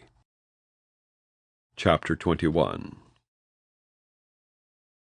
Then came David to Nob to Ahimelech the priest. And Ahimelech was afraid at the meeting of David, and said unto him, Why art thou alone, and no man with thee? And David said unto Ahimelech the priest, The king hath commanded me a business, and hath said unto me, Let no man know anything of the business whereabout I send thee, and what I have commanded thee. And I have appointed my servants to such and such a place. Now therefore, what is under thine hand? Give me 5 loaves of bread in mine hand, or what there is present. And the priest answered David, and said, There is no common bread under mine hand, but there is hallowed bread, if the young men have kept themselves at least from women. And David answered the priest, and said unto him, Of a truth women have been kept from us about these 3 days, since I came out. And the vessels of the young men are holy, and the bread is in a manner common, yea, though it were sanctified this day in the vessel. So the priest gave him hallowed bread, for there was no bread there but the showbread that was taken from before the Lord, to put hot bread in the day when it was taken away. Now a certain man of the servants of Saul was there that day, detained before the Lord, and his name was Doeg, an Edomite, the chiefest of the herdmen that belonged to Saul. And David said unto Ahimelech, And is there not here under thine hand spear or sword? For I have neither brought my sword nor my weapons with me, because the king's business required haste. And the priest said, The sword of Goliath the Philistine, whom thou slewest in the valley of Elah, behold, it is here wrapped in a cloth behind the ephod. If thou wilt take that, take it, for there is no other save that here. And David said, There is none like that, give it me. And David arose and fled that day for fear of Saul, and went to Achish the king of Gath. And the servants of Achish said unto him, Is not this David the king of the land? Did they not sing one to another of him in dances, saying, Saul hath slain his thousands, and David his 10,000s? And David laid up these words in his heart, and was sore afraid of Achish the king of Gath.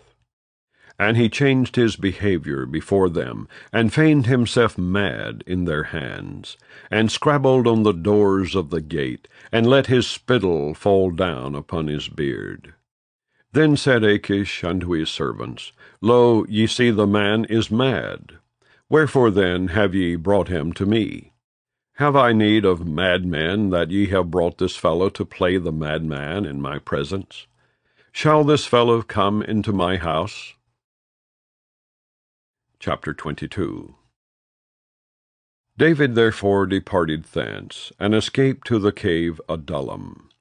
And when his brethren and all his father's house heard it, they went down thither to him.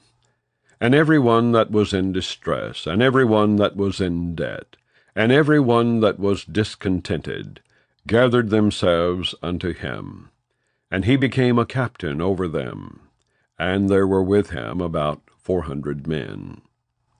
And David went thence to Mizpah of Moab, and he said unto the king of Moab, Let my father and my mother, I pray thee, come forth, and be with you, till I know what God will do for me. And he brought them before the king of Moab, and they dwelt with him all the while that David was in the hold. And the prophet Gad said unto David, Abide not in the hold, depart and get thee into the land of Judah. Then David departed, and came into the forest of Hareth. When Saul heard that David was discovered, and the men that were with him, now Saul abode in Gibeah under a tree in Ramah, having his spear in his hand, and all his servants were standing about him. Then Saul said unto his servants that stood about him, Hear now, ye Benjamites, will the son of Jesse give every one of you fields and vineyards, and make you all captains of thousands and captains of hundreds, that all of you have conspired against me, and there is none that showeth me that my son hath made a league with the son of Jesse, and there is none of you that is sorry for me, or showeth unto me that my son hath stirred up my servant against me, to lie in wait as at this day. Then answered Doeg the Edomite, which was set over the servants of Saul, and said, I saw the son of Jesse coming to Nob, to Ahimelech the son of Ahitub. And he inquired of the Lord for him, and gave him victuals, and gave him the sword of Goliath the Philistine. Then the king sent to call Ahimelech the priest, the son of Ahitub, and all his father's house, the priests that were in Nob. And they came all of them to the king. And Saul said, Hear now, thou son of Ahitub. And he answered, Here I am, my lord. And Saul said unto him, Why have ye conspired against me, thou and the son of Jesse, and that thou hast given him bread and a sword, and hast inquired of God for him, that he should rise against me, to lie in wait, as at this day? Then Ahimelech answered the king, and said, And who is so faithful among all thy servants as David, which is the king's son-in-law, and goeth at thy bidding, and is honorable in thine house? Did I then begin to inquire of God for him? Be it far from me. Let not the king impute anything unto his servant, nor to all the house of my father. For thy servant knew nothing of all this, less or more. And the king said, Thou shalt surely die, Ahimelech, thou and all thy father's house. And the king said unto the footmen that stood about him, Turn and slay the priest of the Lord, because their hand also is with David, and because they knew when he fled, and did not show it to me. But the servants of the king would not put forth their hand to fall upon the priest of the Lord. And the king said to Doeg, Turn thou, and fall upon the priest. And Doeg the Edomite turned, and he fell upon the priest, and slew on that day 75 persons that did wear a linen ephod. And Nob the city of the priest smote he with the edge of the sword both men and women, children and sucklings, and oxen and asses and sheep with the edge of the sword. And one of the sons of Ahimelech the son of Ahitub, named Abiathar, escaped and fled after David. And Abiathar showed David that Saul had slain the Lord's priest. And David said unto Abiathar, I knew it that day when Doeg the Edomite was there, that he would surely tell Saul, I have occasioned the death of all the persons of thy father's house. Abide thou with me, fear not, for he that seeketh my life seeketh thy life, but with me thou shalt be in safeguard. Chapter 23. Then they told David, saying, Behold, the Philistines fight against Keilah, and they rob the threshing floors. Therefore David inquired of the Lord, saying, Shall I go and smite these Philistines? And the Lord said unto David, Go and smite the Philistines, and save Keilah. And David's men said unto him, Behold, we be afraid here in Judah. How much more then, if we come to Keilah against the armies of the Philistines? Then David inquired of the Lord yet again. And the Lord answered him and said, Arise, go down to Keilah, for I will deliver the Philistines into thine hand.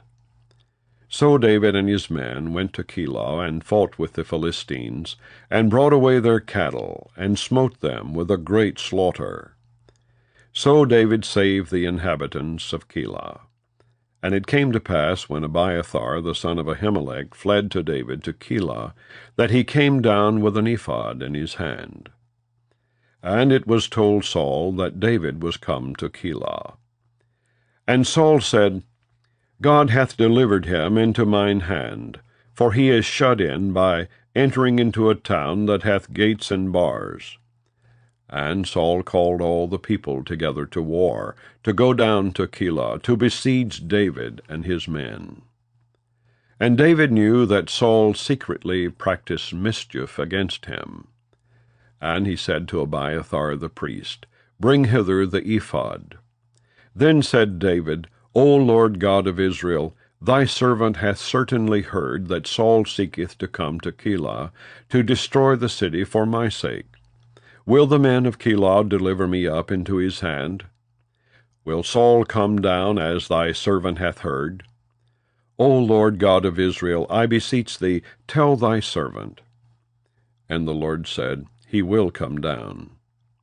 Then said David, Will the men of Keilah deliver me and my men into the hand of Saul? And the Lord said, They will deliver thee up. Then David and his men, which were about 600, arose, and departed out of Keilah, and went whithersoever they could go. And it was told Saul that David was escaped from Keilah, and he forbare to go forth. And David abode in the wilderness in strongholds, and remained in a mountain in the wilderness of Ziph. And Saul sought him every day, but God delivered him not into his hand. And David saw that Saul was come out to seek his life. And David was in the wilderness of Ziph in a wood. And Jonathan Saul's son arose, and went to David into the wood, and strengthened his hand in God. And he said unto him, Fear not, for the hand of Saul my father shall not find thee, and thou shalt be king over Israel, and I shall be next unto thee. And that also Saul my father knoweth. And they two made a covenant before the Lord. And David abode in the wood, and Jonathan went to his house. Then came up the Ziphites to Saul to Gibeah, saying, Doth not David hide himself with us in strongholds in the wood, in the hill of Hachilah, which is on the south of Jeshimon? Now therefore, O king, come down according to all the desire of thy soul to come down, and our part shall be to deliver him into the king's hand. And Saul said, Blessed be ye of the Lord, for ye have compassion on me. Go, I pray you, prepare yet, and know and see his place where his haunt is, and who hath seen him there? For it is told me that he dealeth very subtly. See therefore, and take knowledge of all the lurking places where he hideth himself, and come ye again to me with the certainty, and I will go with you. And it shall come to pass, if he be in the land, that I will search him out throughout all the thousands of Judah. And they arose and went to Ziph before Saul. But David and his men were in the wilderness of Maon, in the plain on the south of Jeshimon. Saul also and his men went to seek him. And they told David, wherefore he came down into a rock, and abode in the wilderness of Maon. And when Saul heard that, he pursued after David in the wilderness of Maon. And Saul went on this side of the mountain, and David and his men on that side of the mountain. And David made haste to get away for fear of Saul. For Saul and his men compassed David and his men round about to take them. But there came a messenger unto Saul, saying, Haste thee and come, for the Philistines have invaded the land. Wherefore Saul returned from pursuing after David, and went against the Philistines. Therefore they call that place Selah Hammelikoth. And David went up from thence, and dwelt in strongholds at Engedi. Chapter 24. And it came to pass, when Saul was returned from following the Philistines, that it was told him, saying, Behold, David is in the wilderness of Engedi. Then Saul took 3,000 chosen men out of all Israel, and went to seek David and his men upon the rocks of the wild goats. And he came to the sheepcotes by the way, where was a cave, and Saul went in to cover his feet. And David and his men remained in the sides of the cave. And the men of David said unto him, Behold the day of which the Lord said unto thee, Behold, I will deliver thine enemy into thine hand, that thou mayest do to him as it shall seem good unto thee. Then David arose and cut off the skirt of Saul's robe privily. And it came to pass afterward that David's heart smote him, because he had cut off Saul's skirt.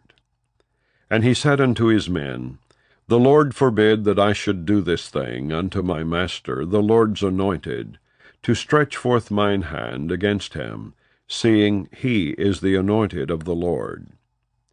So David stayed his servants with these words, and suffered them not to rise against Saul.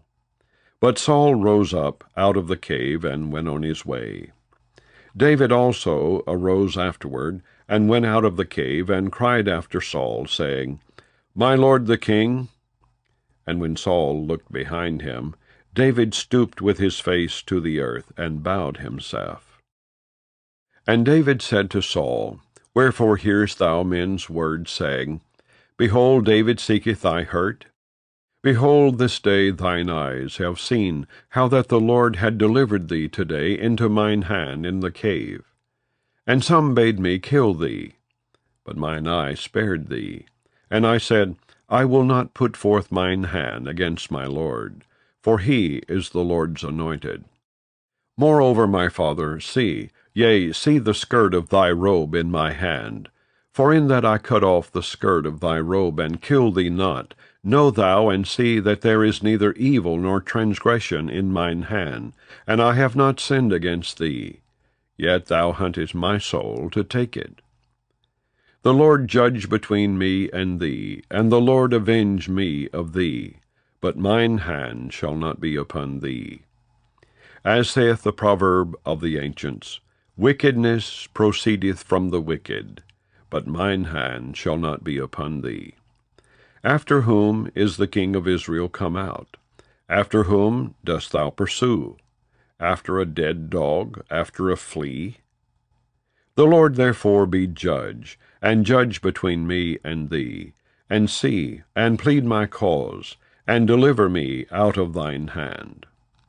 And it came to pass, when David had made an end of speaking these words unto Saul, that Saul said, Is this thy voice, my son David? And Saul lifted up his voice, and wept. And he said to David, Thou art more righteous than I, for thou hast rewarded me good, whereas I have rewarded thee evil. And thou hast showed this day how that thou hast dealt well with me, forasmuch as when the Lord had delivered me into thine hand, thou killest me not. For if a man find his enemy, will he let him go well away? Wherefore the Lord reward thee good for that thou hast done unto me this day. And now, behold, I know well that thou shalt surely be king, and that the kingdom of Israel shall be established in thine hand. Swear now therefore unto me by the Lord, that thou wilt not cut off my seed after me, and that thou wilt not destroy my name out of my father's house. And David sware unto Saul. And Saul went home, but David and his men gat them up unto the hold. Chapter 25. And Samuel died, and all the Israelites were gathered together, and lamented him, and buried him in his house at Ramah. And David arose and went down to the wilderness of Paran. And there was a man in Maon, whose possessions were in Carmel. And the man was very great, and he had 3,000 sheep and 1,000 goats, and he was shearing his sheep in Carmel. Now the name of the man was Nabal, and the name of his wife Abigail. And she was a woman of good understanding, and of a beautiful countenance. But the man was churlish and evil in his doings, and he was of the house of Caleb. And David heard in the wilderness that Nabal did shear his sheep. And David sent out 10 young men. And David said unto the young men, Get you up to Carmel, and go to Nabal, and greet him in my name. And thus shall ye say to him that liveth in prosperity, Peace be both to thee, and peace be to thine house, and peace be unto all that thou hast. And now I have heard that thou hast shearers. Now thy shepherds, which were with us, we hurt them not, neither was there aught missing unto them all the while they were in Carmel. Ask thy young men, and they will show thee. Wherefore let the young men find favor in thine eyes. For we come in a good day. Give, I pray thee, whatsoever cometh to thine hand unto thy servants, and to thy son David.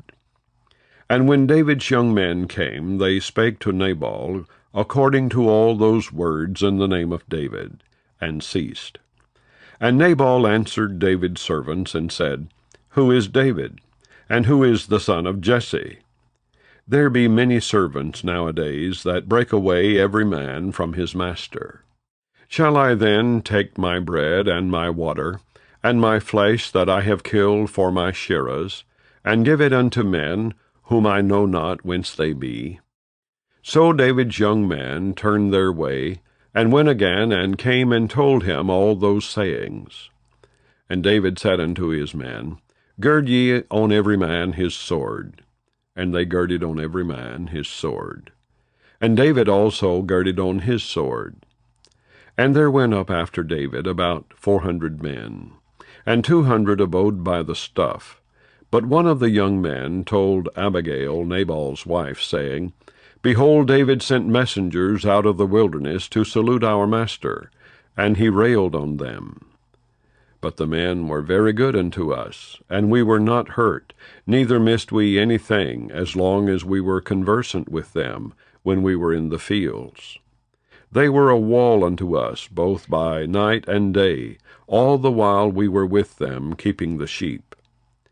Now therefore know and consider what thou wilt do. For evil is determined against our master, and against all his household. For he is such a son of Belial, that a man cannot speak to him. Then Abigail made haste, and took 200 loaves, and 2 bottles of wine, and 5 sheep ready dressed, and 5 measures of parched corn, and 100 clusters of raisins, and 200 cakes of figs, and laid them on asses. And she said unto her servants, Go on before me, behold, I come after you. But she told not her husband Nabal. And it was so, as she rode on the ass, that she came down by the covert of the hill, and behold, David and his men came down against her, and she met them. Now David had said, Surely in vain have I kept all that this fellow hath in the wilderness, so that nothing was missed of all that pertained unto him. And he hath requited me evil for good. So and more also do God unto the enemies of David, if I leave of all that pertain to him by the morning light any that pisseth against the wall. And when Abigail saw David, she hasted, and lighted off the ass, and fell before David on her face, and bowed herself to the ground, and fell at his feet, and said, Upon me, my lord, upon me let this iniquity be. And let thine handmaid, I pray thee, speak in thine audience, and hear the words of thine handmaid. Let not my lord, I pray thee, regard this man of Belial, even Nabal. For as his name is, so is he. Nabal is his name, and folly is with him. But I, thine handmaid, saw not the young men of my lord, whom thou didst send. Now therefore, my lord, as the Lord liveth, and as thy soul liveth, seeing the Lord hath withholden thee from coming to shed blood, and from avenging thyself with thine own hand. Now let thine enemies, and they that seek evil to my Lord, be as Nabal. And now this blessing which thine handmaid hath brought unto my Lord, let it even be given unto the young men that follow my Lord. I pray thee, forgive the trespass of thine handmaid. For the Lord will certainly make my Lord a sure house, because my Lord fighteth the battles of the Lord, and evil hath not been found in thee all thy days. Yet a man is risen to pursue thee, and to seek thy soul. But the soul of my Lord shall be bound in the bundle of life with the Lord thy God. And the souls of thine enemies, them shall he sling out, as out of the middle of a sling. And it shall come to pass, when the Lord shall have done to my Lord, according to all the good that he hath spoken concerning thee, and shall have appointed thee ruler over Israel, that this shall be no grief unto thee, nor offense of heart unto my Lord, either that thou hast shed blood causeless, or that my Lord hath avenged himself. But when the Lord shall have dealt well with my Lord, then remember thine handmaid. And David said to Abigail, Blessed be the Lord God of Israel, which sent thee this day to meet me. And blessed be thy advice, and blessed be thou, which hast kept me this day from coming to shed blood, and from avenging myself with mine own hand. For in very deed, as the Lord God of Israel liveth, which hath kept me back from hurting thee, except thou hadst hasted and come to meet me, surely there had not been left unto Nabal by the morning light any that pisseth against the wall. So David received of her hand that which she had brought him, and said unto her, Go up in peace to thine house. See, I have hearkened to thy voice, and have accepted thy person. And Abigail came to Nabal, and behold, he held a feast in his house, like the feast of a king. And Nabal's heart was merry within him, for he was very drunken. Wherefore she told him nothing, less or more, until the morning light. But it came to pass in the morning, when the wine was gone out of Nabal, and his wife had told him these things, that his heart died within him, and he became as a stone. And it came to pass about 10 days after, that the Lord smote Nabal, that he died. And when David heard that Nabal was dead, he said, Blessed be the Lord, that hath pleaded the cause of my reproach from the hand of Nabal, and hath kept his servant from evil. For the Lord hath returned the wickedness of Nabal upon his own head. And David sent and communed with Abigail, to take her to him to wife. And when the servants of David were come to Abigail to Carmel, they spake unto her, saying, David sent us unto thee to take thee to him to wife. And she arose and bowed herself on her face to the earth, and said, Behold, let thine handmaid be a servant to wash the feet of the servants of my Lord. And Abigail hasted, and arose, and rode upon an ass, with 5 damsels of hers that went after her. And she went after the messengers of David, and became his wife.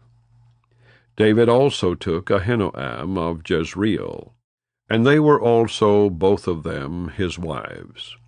But Saul had given Michal his daughter, David's wife, to Phalti, the son of Laish, which was of Gallim. Chapter 26.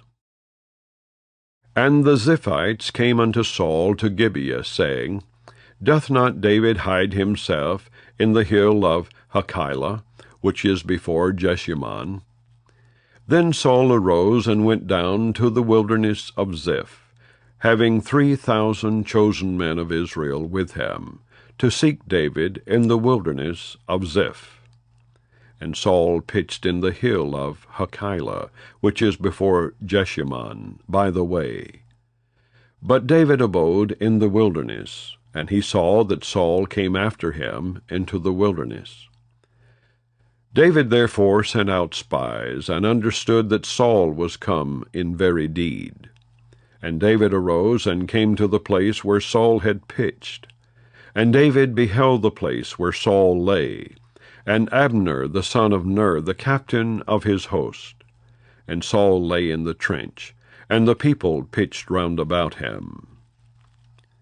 Then answered David and said to Ahimelech the Hittite, and to Abishai the son of Zeruiah, brother to Joab, saying, Who will go down with me to Saul to the camp? And Abishai said, I will go down with thee. So David and Abishai came to the people by night. And behold, Saul lay sleeping within the trench, and his spear stuck in the ground at his bolster. But Abner and the people lay round about him. Then said Abishai to David, God hath delivered thine enemy into thine hand this day. Now therefore let me smite him, I pray thee, with the spear, even to the earth at once, and I will not smite him the second time. And David said to Abishai, Destroy him not, for who can stretch forth his hand against the Lord's anointed, and be guiltless? David said furthermore, As the Lord liveth, the Lord shall smite him, or his day shall come to die, or he shall descend into battle and perish. The Lord forbid that I should stretch forth mine hand against the Lord's anointed. But I pray thee, take thou now the spear that is at his bolster, and the cruse of water, and let us go. So David took the spear and the cruse of water from Saul's bolster, and they gat them away, and no man saw it, nor knew it, neither awaked, for they were all asleep, because a deep sleep from the Lord was fallen upon them. Then David went over to the other side, and stood on the top of an hill afar off, a great space being between them. And David cried to the people, and to Abner the son of Ner, saying, Answerest thou not, Abner? Then Abner answered and said, Who art thou that criest to the king? And David said to Abner, Art not thou a valiant man? And who is like to thee in Israel? Wherefore then hast thou not kept thy lord the king? For there came one of the people in to destroy the king thy lord. This thing is not good that thou hast done. As the Lord liveth, ye are worthy to die, because ye have not kept your master, the Lord's anointed. And now see where the king's spear is, and the cruse of water that was at his bolster. And Saul knew David's voice, and said, Is this thy voice, my son David? And David said, It is my voice, my lord, O king. And he said, Wherefore doth my lord thus pursue after his servant? For what have I done, or what evil is in mine hand? Now therefore, I pray thee, let my lord the king hear the words of his servant. If the Lord have stirred thee up against me, let him accept an offering. But if they be the children of men, cursed be they before the Lord, for they have driven me out this day from abiding in the inheritance of the Lord, saying, Go, serve other gods. Now therefore, let not my blood fall to the earth before the face of the Lord. For the king of Israel is come out to seek a flea, as when one doth hunt a partridge in the mountains. Then said Saul, I have sinned. Return, my son David, for I will no more do thee harm, because my soul was precious in thine eyes this day. Behold, I have played the fool, and have erred exceedingly. And David answered and said, Behold the king's spear, and let one of the young men come over and fetch it. The Lord render to every man his righteousness and his faithfulness, for the Lord delivered thee into my hand today. But I would not stretch forth mine hand against the Lord's anointed. And behold, as thy life was much set by this day in mine eyes, so let my life be much set by in the eyes of the Lord, and let him deliver me out of all tribulation. Then Saul said to David, Blessed be thou, my son David. Thou shalt both do great things, and also shalt still prevail.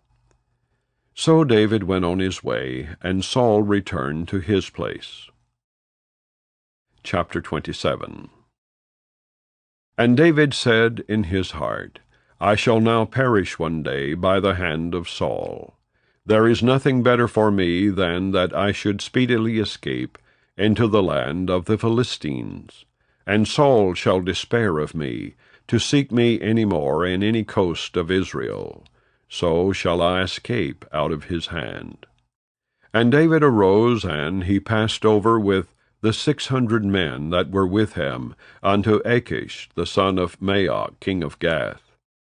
And David dwelt with Achish at Gath, he and his men, every man with his household, even David with his 2 wives, Ahinoam the Jezreelitess, and Abigail the Carmelitess, Nabal's wife.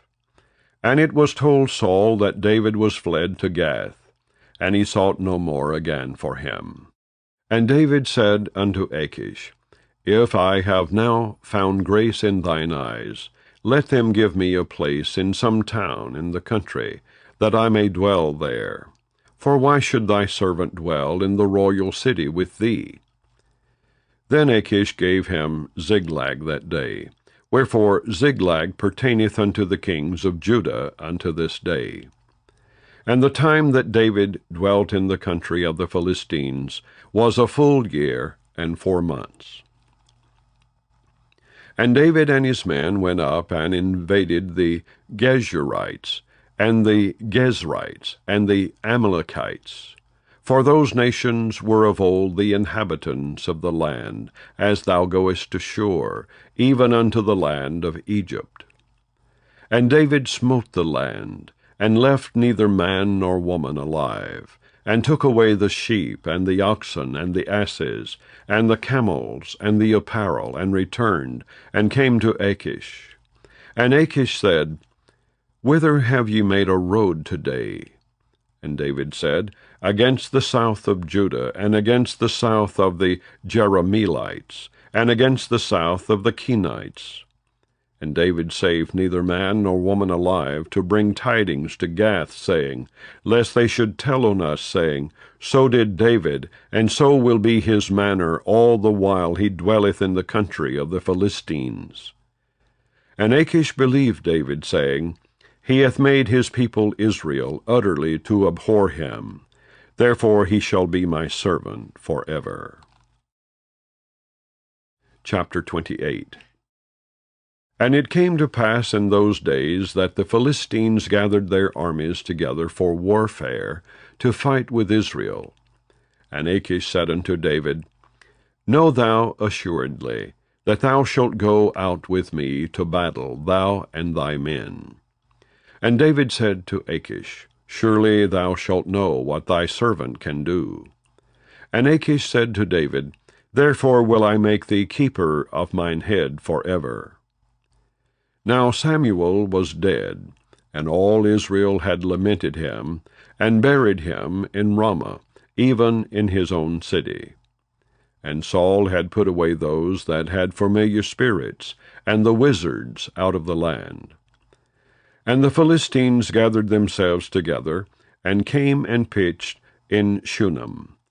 And Saul gathered all Israel together, and they pitched in Gilboa. And when Saul saw the host of the Philistines, he was afraid, and his heart greatly trembled. And when Saul inquired of the Lord answered him not, neither by dreams, nor by Urim, nor by prophets. Then said Saul unto his servants, Seek me a woman that hath a familiar spirit, that I may go to her and inquire of her. And his servants said to him, Behold, there is a woman that hath a familiar spirit at Endor. And Saul disguised himself, and put on other raiment, and he went, and 2 men with him. And they came to the woman by night, and he said, I pray thee divine unto me by the familiar spirit, and bring me him up, whom I shall name unto thee. And the woman said unto him, Behold, thou knowest what Saul hath done, how he hath cut off those that have familiar spirits, and the wizards, out of the land. Wherefore then layest thou a snare for my life, to cause me to die? And Saul sware to her by the Lord, saying, As the Lord liveth, there shall no punishment happen to thee for this thing. Then said the woman, Whom shall I bring up unto thee? And he said, Bring me up Samuel. And when the woman saw Samuel, she cried with a loud voice. And the woman spake to Saul, saying, Why hast thou deceived me? For thou art Saul. And the king said unto her, Be not afraid, for what sawest thou? And the woman said unto Saul, I saw gods ascending out of the earth. And he said unto her, What form is he of? And she said, An old man cometh up, and he is covered with a mantle. And Saul perceived that it was Samuel, and he stooped with his face to the ground, and bowed himself. And Samuel said to Saul, Why hast thou disquieted me to bring me up? And Saul answered, I am sore distressed, for the Philistines make war against me, and God is departed from me, and answereth me no more, neither by prophets nor by dreams. Therefore I have called thee, that thou mayest make known unto me what I shall do. Then said Samuel, Wherefore then dost thou ask of me, seeing the Lord is departed from thee, and is become thine enemy? And the Lord hath done to him as he spake by me. For the Lord hath rent the kingdom out of thine hand, and given it to thy neighbor, even to David, because thou obeyedest not the voice of the Lord, nor executest his fierce wrath upon Amalek. Therefore hath the Lord done this thing unto thee this day. Moreover the Lord will also deliver Israel with thee into the hand of the Philistines, and tomorrow shalt thou and thy sons be with me. The Lord also shall deliver the host of Israel into the hand of the Philistines. Then Saul fell straightway all along on the earth, and was sore afraid, because of the words of Samuel. And there was no strength in him, for he had eaten no bread all the day, nor all the night. And the woman came unto Saul, and saw that he was sore troubled, and said unto him, Behold, thine handmaid hath obeyed thy voice, and I have put my life in my hand, and have hearkened unto thy words, which thou spakest unto me. Now therefore, I pray thee, hearken thou also unto the voice of thine handmaid, and let me set a morsel of bread before thee, and eat, that thou mayest have strength when thou goest on thy way. But he refused, and said, I will not eat. But his servants, together with the woman, compelled him, and he hearkened unto their voice. So he arose from the earth, and sat upon the bed. And the woman had a fat calf in the house, and she hasted and killed it, and took flour, and kneaded it, and did bake unleavened bread thereof. And she brought it before Saul, and before his servants, and they did eat. Then they rose up, and went away that night. Chapter 29. Now the Philistines gathered together all their armies to Aphek, and the Israelites pitched by a fountain which is in Jezreel. And the lords of the Philistines passed on by hundreds, and by thousands, but David and his men passed on in the rereward with Achish. Then said the princes of the Philistines, What do these Hebrews here? And Achish said unto the princes of the Philistines, Is not this David, the servant of Saul the king of Israel, which hath been with me these days or these years, and I have found no fault in him since he fell unto me unto this day? And the princes of the Philistines were wroth with him. And the princes of the Philistines said unto him, Make this fellow return, that he may go again to his place which thou hast appointed him, and let him not go down with us to battle, lest in the battle he be an adversary to us. For wherewith should he reconcile himself unto his master? Should it not be with the heads of these men? Is not this David, of whom they sang one to another in dances, saying, Saul slew his thousands, and David his 10,000s? Then Achish called David, and said unto him, Surely as the Lord liveth, thou hast been upright, and thy going out and thy coming in with me in the host is good in my sight. For I have not found evil in thee since the day of thy coming unto me unto this day. Nevertheless the Lord's favour thee not. Wherefore now return, and go in peace, that thou displease not the lords of the Philistines. And David said unto Achish, But what have I done? And what hast thou found in thy servant, so long as I have been with thee unto this day, that I may not go fight against the enemies of my lord the king? And Achish answered and said to David, I know that thou art good in my sight, as an angel of God. Notwithstanding the princes of the Philistines have said, He shall not go up with us to the battle. Wherefore now rise up early in the morning with thy master's servants that are come with thee, and as soon as ye be up early in the morning and have light, depart. So David and his men rose up early to depart in the morning, to return into the land of the Philistines. And the Philistines went up to Jezreel. Chapter 30. And it came to pass, when David and his men were come to Ziklag on the 3rd day, that the Amalekites had invaded the south, and Ziklag, and smitten Ziklag, and burned it with fire, and had taken the women captives that were therein. They slew not any, either great or small, but carried them away, and went on their way.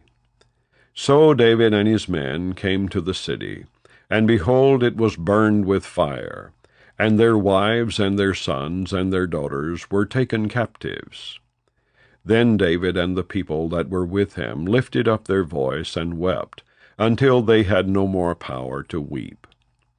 And David's 2 wives were taken captives, Ahinoam the Jezreelitess, and Abigail the wife of Nabal the Carmelite. And David was greatly distressed, for the people spake of stoning him, because the soul of all the people was grieved, every man for his sons and for his daughters. But David encouraged himself in the Lord his God. And David said to Abiathar the priest, Ahimelech's son, I pray thee, bring me hither the ephod. And Abiathar brought thither the ephod to David. And David inquired at the Lord, saying, Shall I pursue after this troop? Shall I overtake them? And he answered him, Pursue, for thou shalt surely overtake them, and without fail recover all. So David went, he and the 600 men that were with him, and came to the brook Besor, where those that were left behind stayed. But David pursued, he and 400 men, for 200 abode behind, which were so faint that they could not go over the brook Besor. And they found an Egyptian in the field, and brought him to David, and gave him bread, and he did eat, and they made him drink water. And they gave him a cake of figs, and 2 clusters of raisins.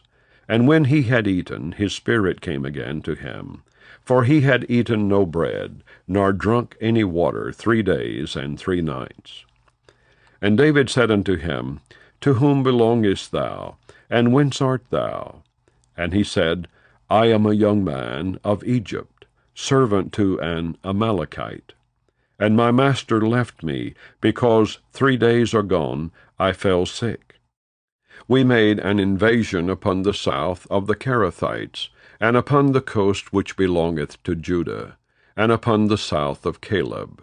And we burned Ziklag with fire. And David said to him, Canst thou bring me down to this company? And he said, Swear unto me by God that thou wilt neither kill me nor deliver me into the hands of my master, and I will bring thee down to this company. And when he had brought him down, behold, they were spread abroad upon all the earth, eating and drinking and dancing, because of all the great spoil that they had taken out of the land of the Philistines, and out of the land of Judah. And David smote them from the twilight even unto the evening of the next day. And there escaped not a man of them, save 400 young men, which rode upon camels and fled. And David recovered all that the Amalekites had carried away. And David rescued his 2 wives. And there was nothing lacking to them, neither small nor great, neither sons nor daughters, neither spoil, nor anything that they had taken to them. David recovered all. And David took all the flocks and the herds, which they drave before those other cattle, and said, This is David's spoil. And David came to the 200 men, which were so faint that they could not follow David, whom they had made also to abide at the brook Besor. And they went forth to meet David, and to meet the people that were with him. And when David came near to the people, he saluted them. Then answered all the wicked men and men of Belial, of those that went with David, and said, Because they went not with us, we will not give them aught of the spoil that we have recovered, save to every man his wife and his children, that they may lead them away and depart. Then said David, Ye shall not do so, my brethren, with that which the Lord hath given us, who hath preserved us, and delivered the company that came against us into our hand. For who will hearken unto you in this matter? But as his part is that goeth down to the battle, so shall his part be that tarrieth by the stuff. They shall part alike. And it was so from that day forward, that he made it a statute and an ordinance for Israel unto this day. And when David came to Ziklag, he sent of the spoil unto the elders of Judah, even to his friends, saying, Behold a present for you of the spoil of the enemies of the Lord. To them which were in Bethel, and to them which were in South Ramoth, and to them which were in Jattir, and to them which were in Aroer, and to them which were in Siphmoth, and to them which were in Estemoa, and to them which were in Rachel, and to them which were in the cities of the Jerahmeelites, and to them which were in the cities of the Kenites, and to them which were in Hormah, and to them which were in Korashon, and to them which were in Attoch, and to them which were in Hebron, and to all the places where David himself and his men were wont to haunt. Chapter 31. Now the Philistines fought against Israel, and the men of Israel fled from before the Philistines, and fell down slain in Mount Gilboa. And the Philistines followed hard upon Saul and upon his sons. And the Philistines slew Jonathan, and Abinadab, and Melchishua, Saul's sons. And the battle went sore against Saul, and the archers hit him, and he was sore wounded of the archers. Then said Saul unto his armor-bearer, Draw thy sword, and thrust me through therewith, lest these uncircumcised come, and thrust me through, and abuse me. But his armor-bearer would not, for he was sore afraid. Therefore Saul took a sword, and fell upon it.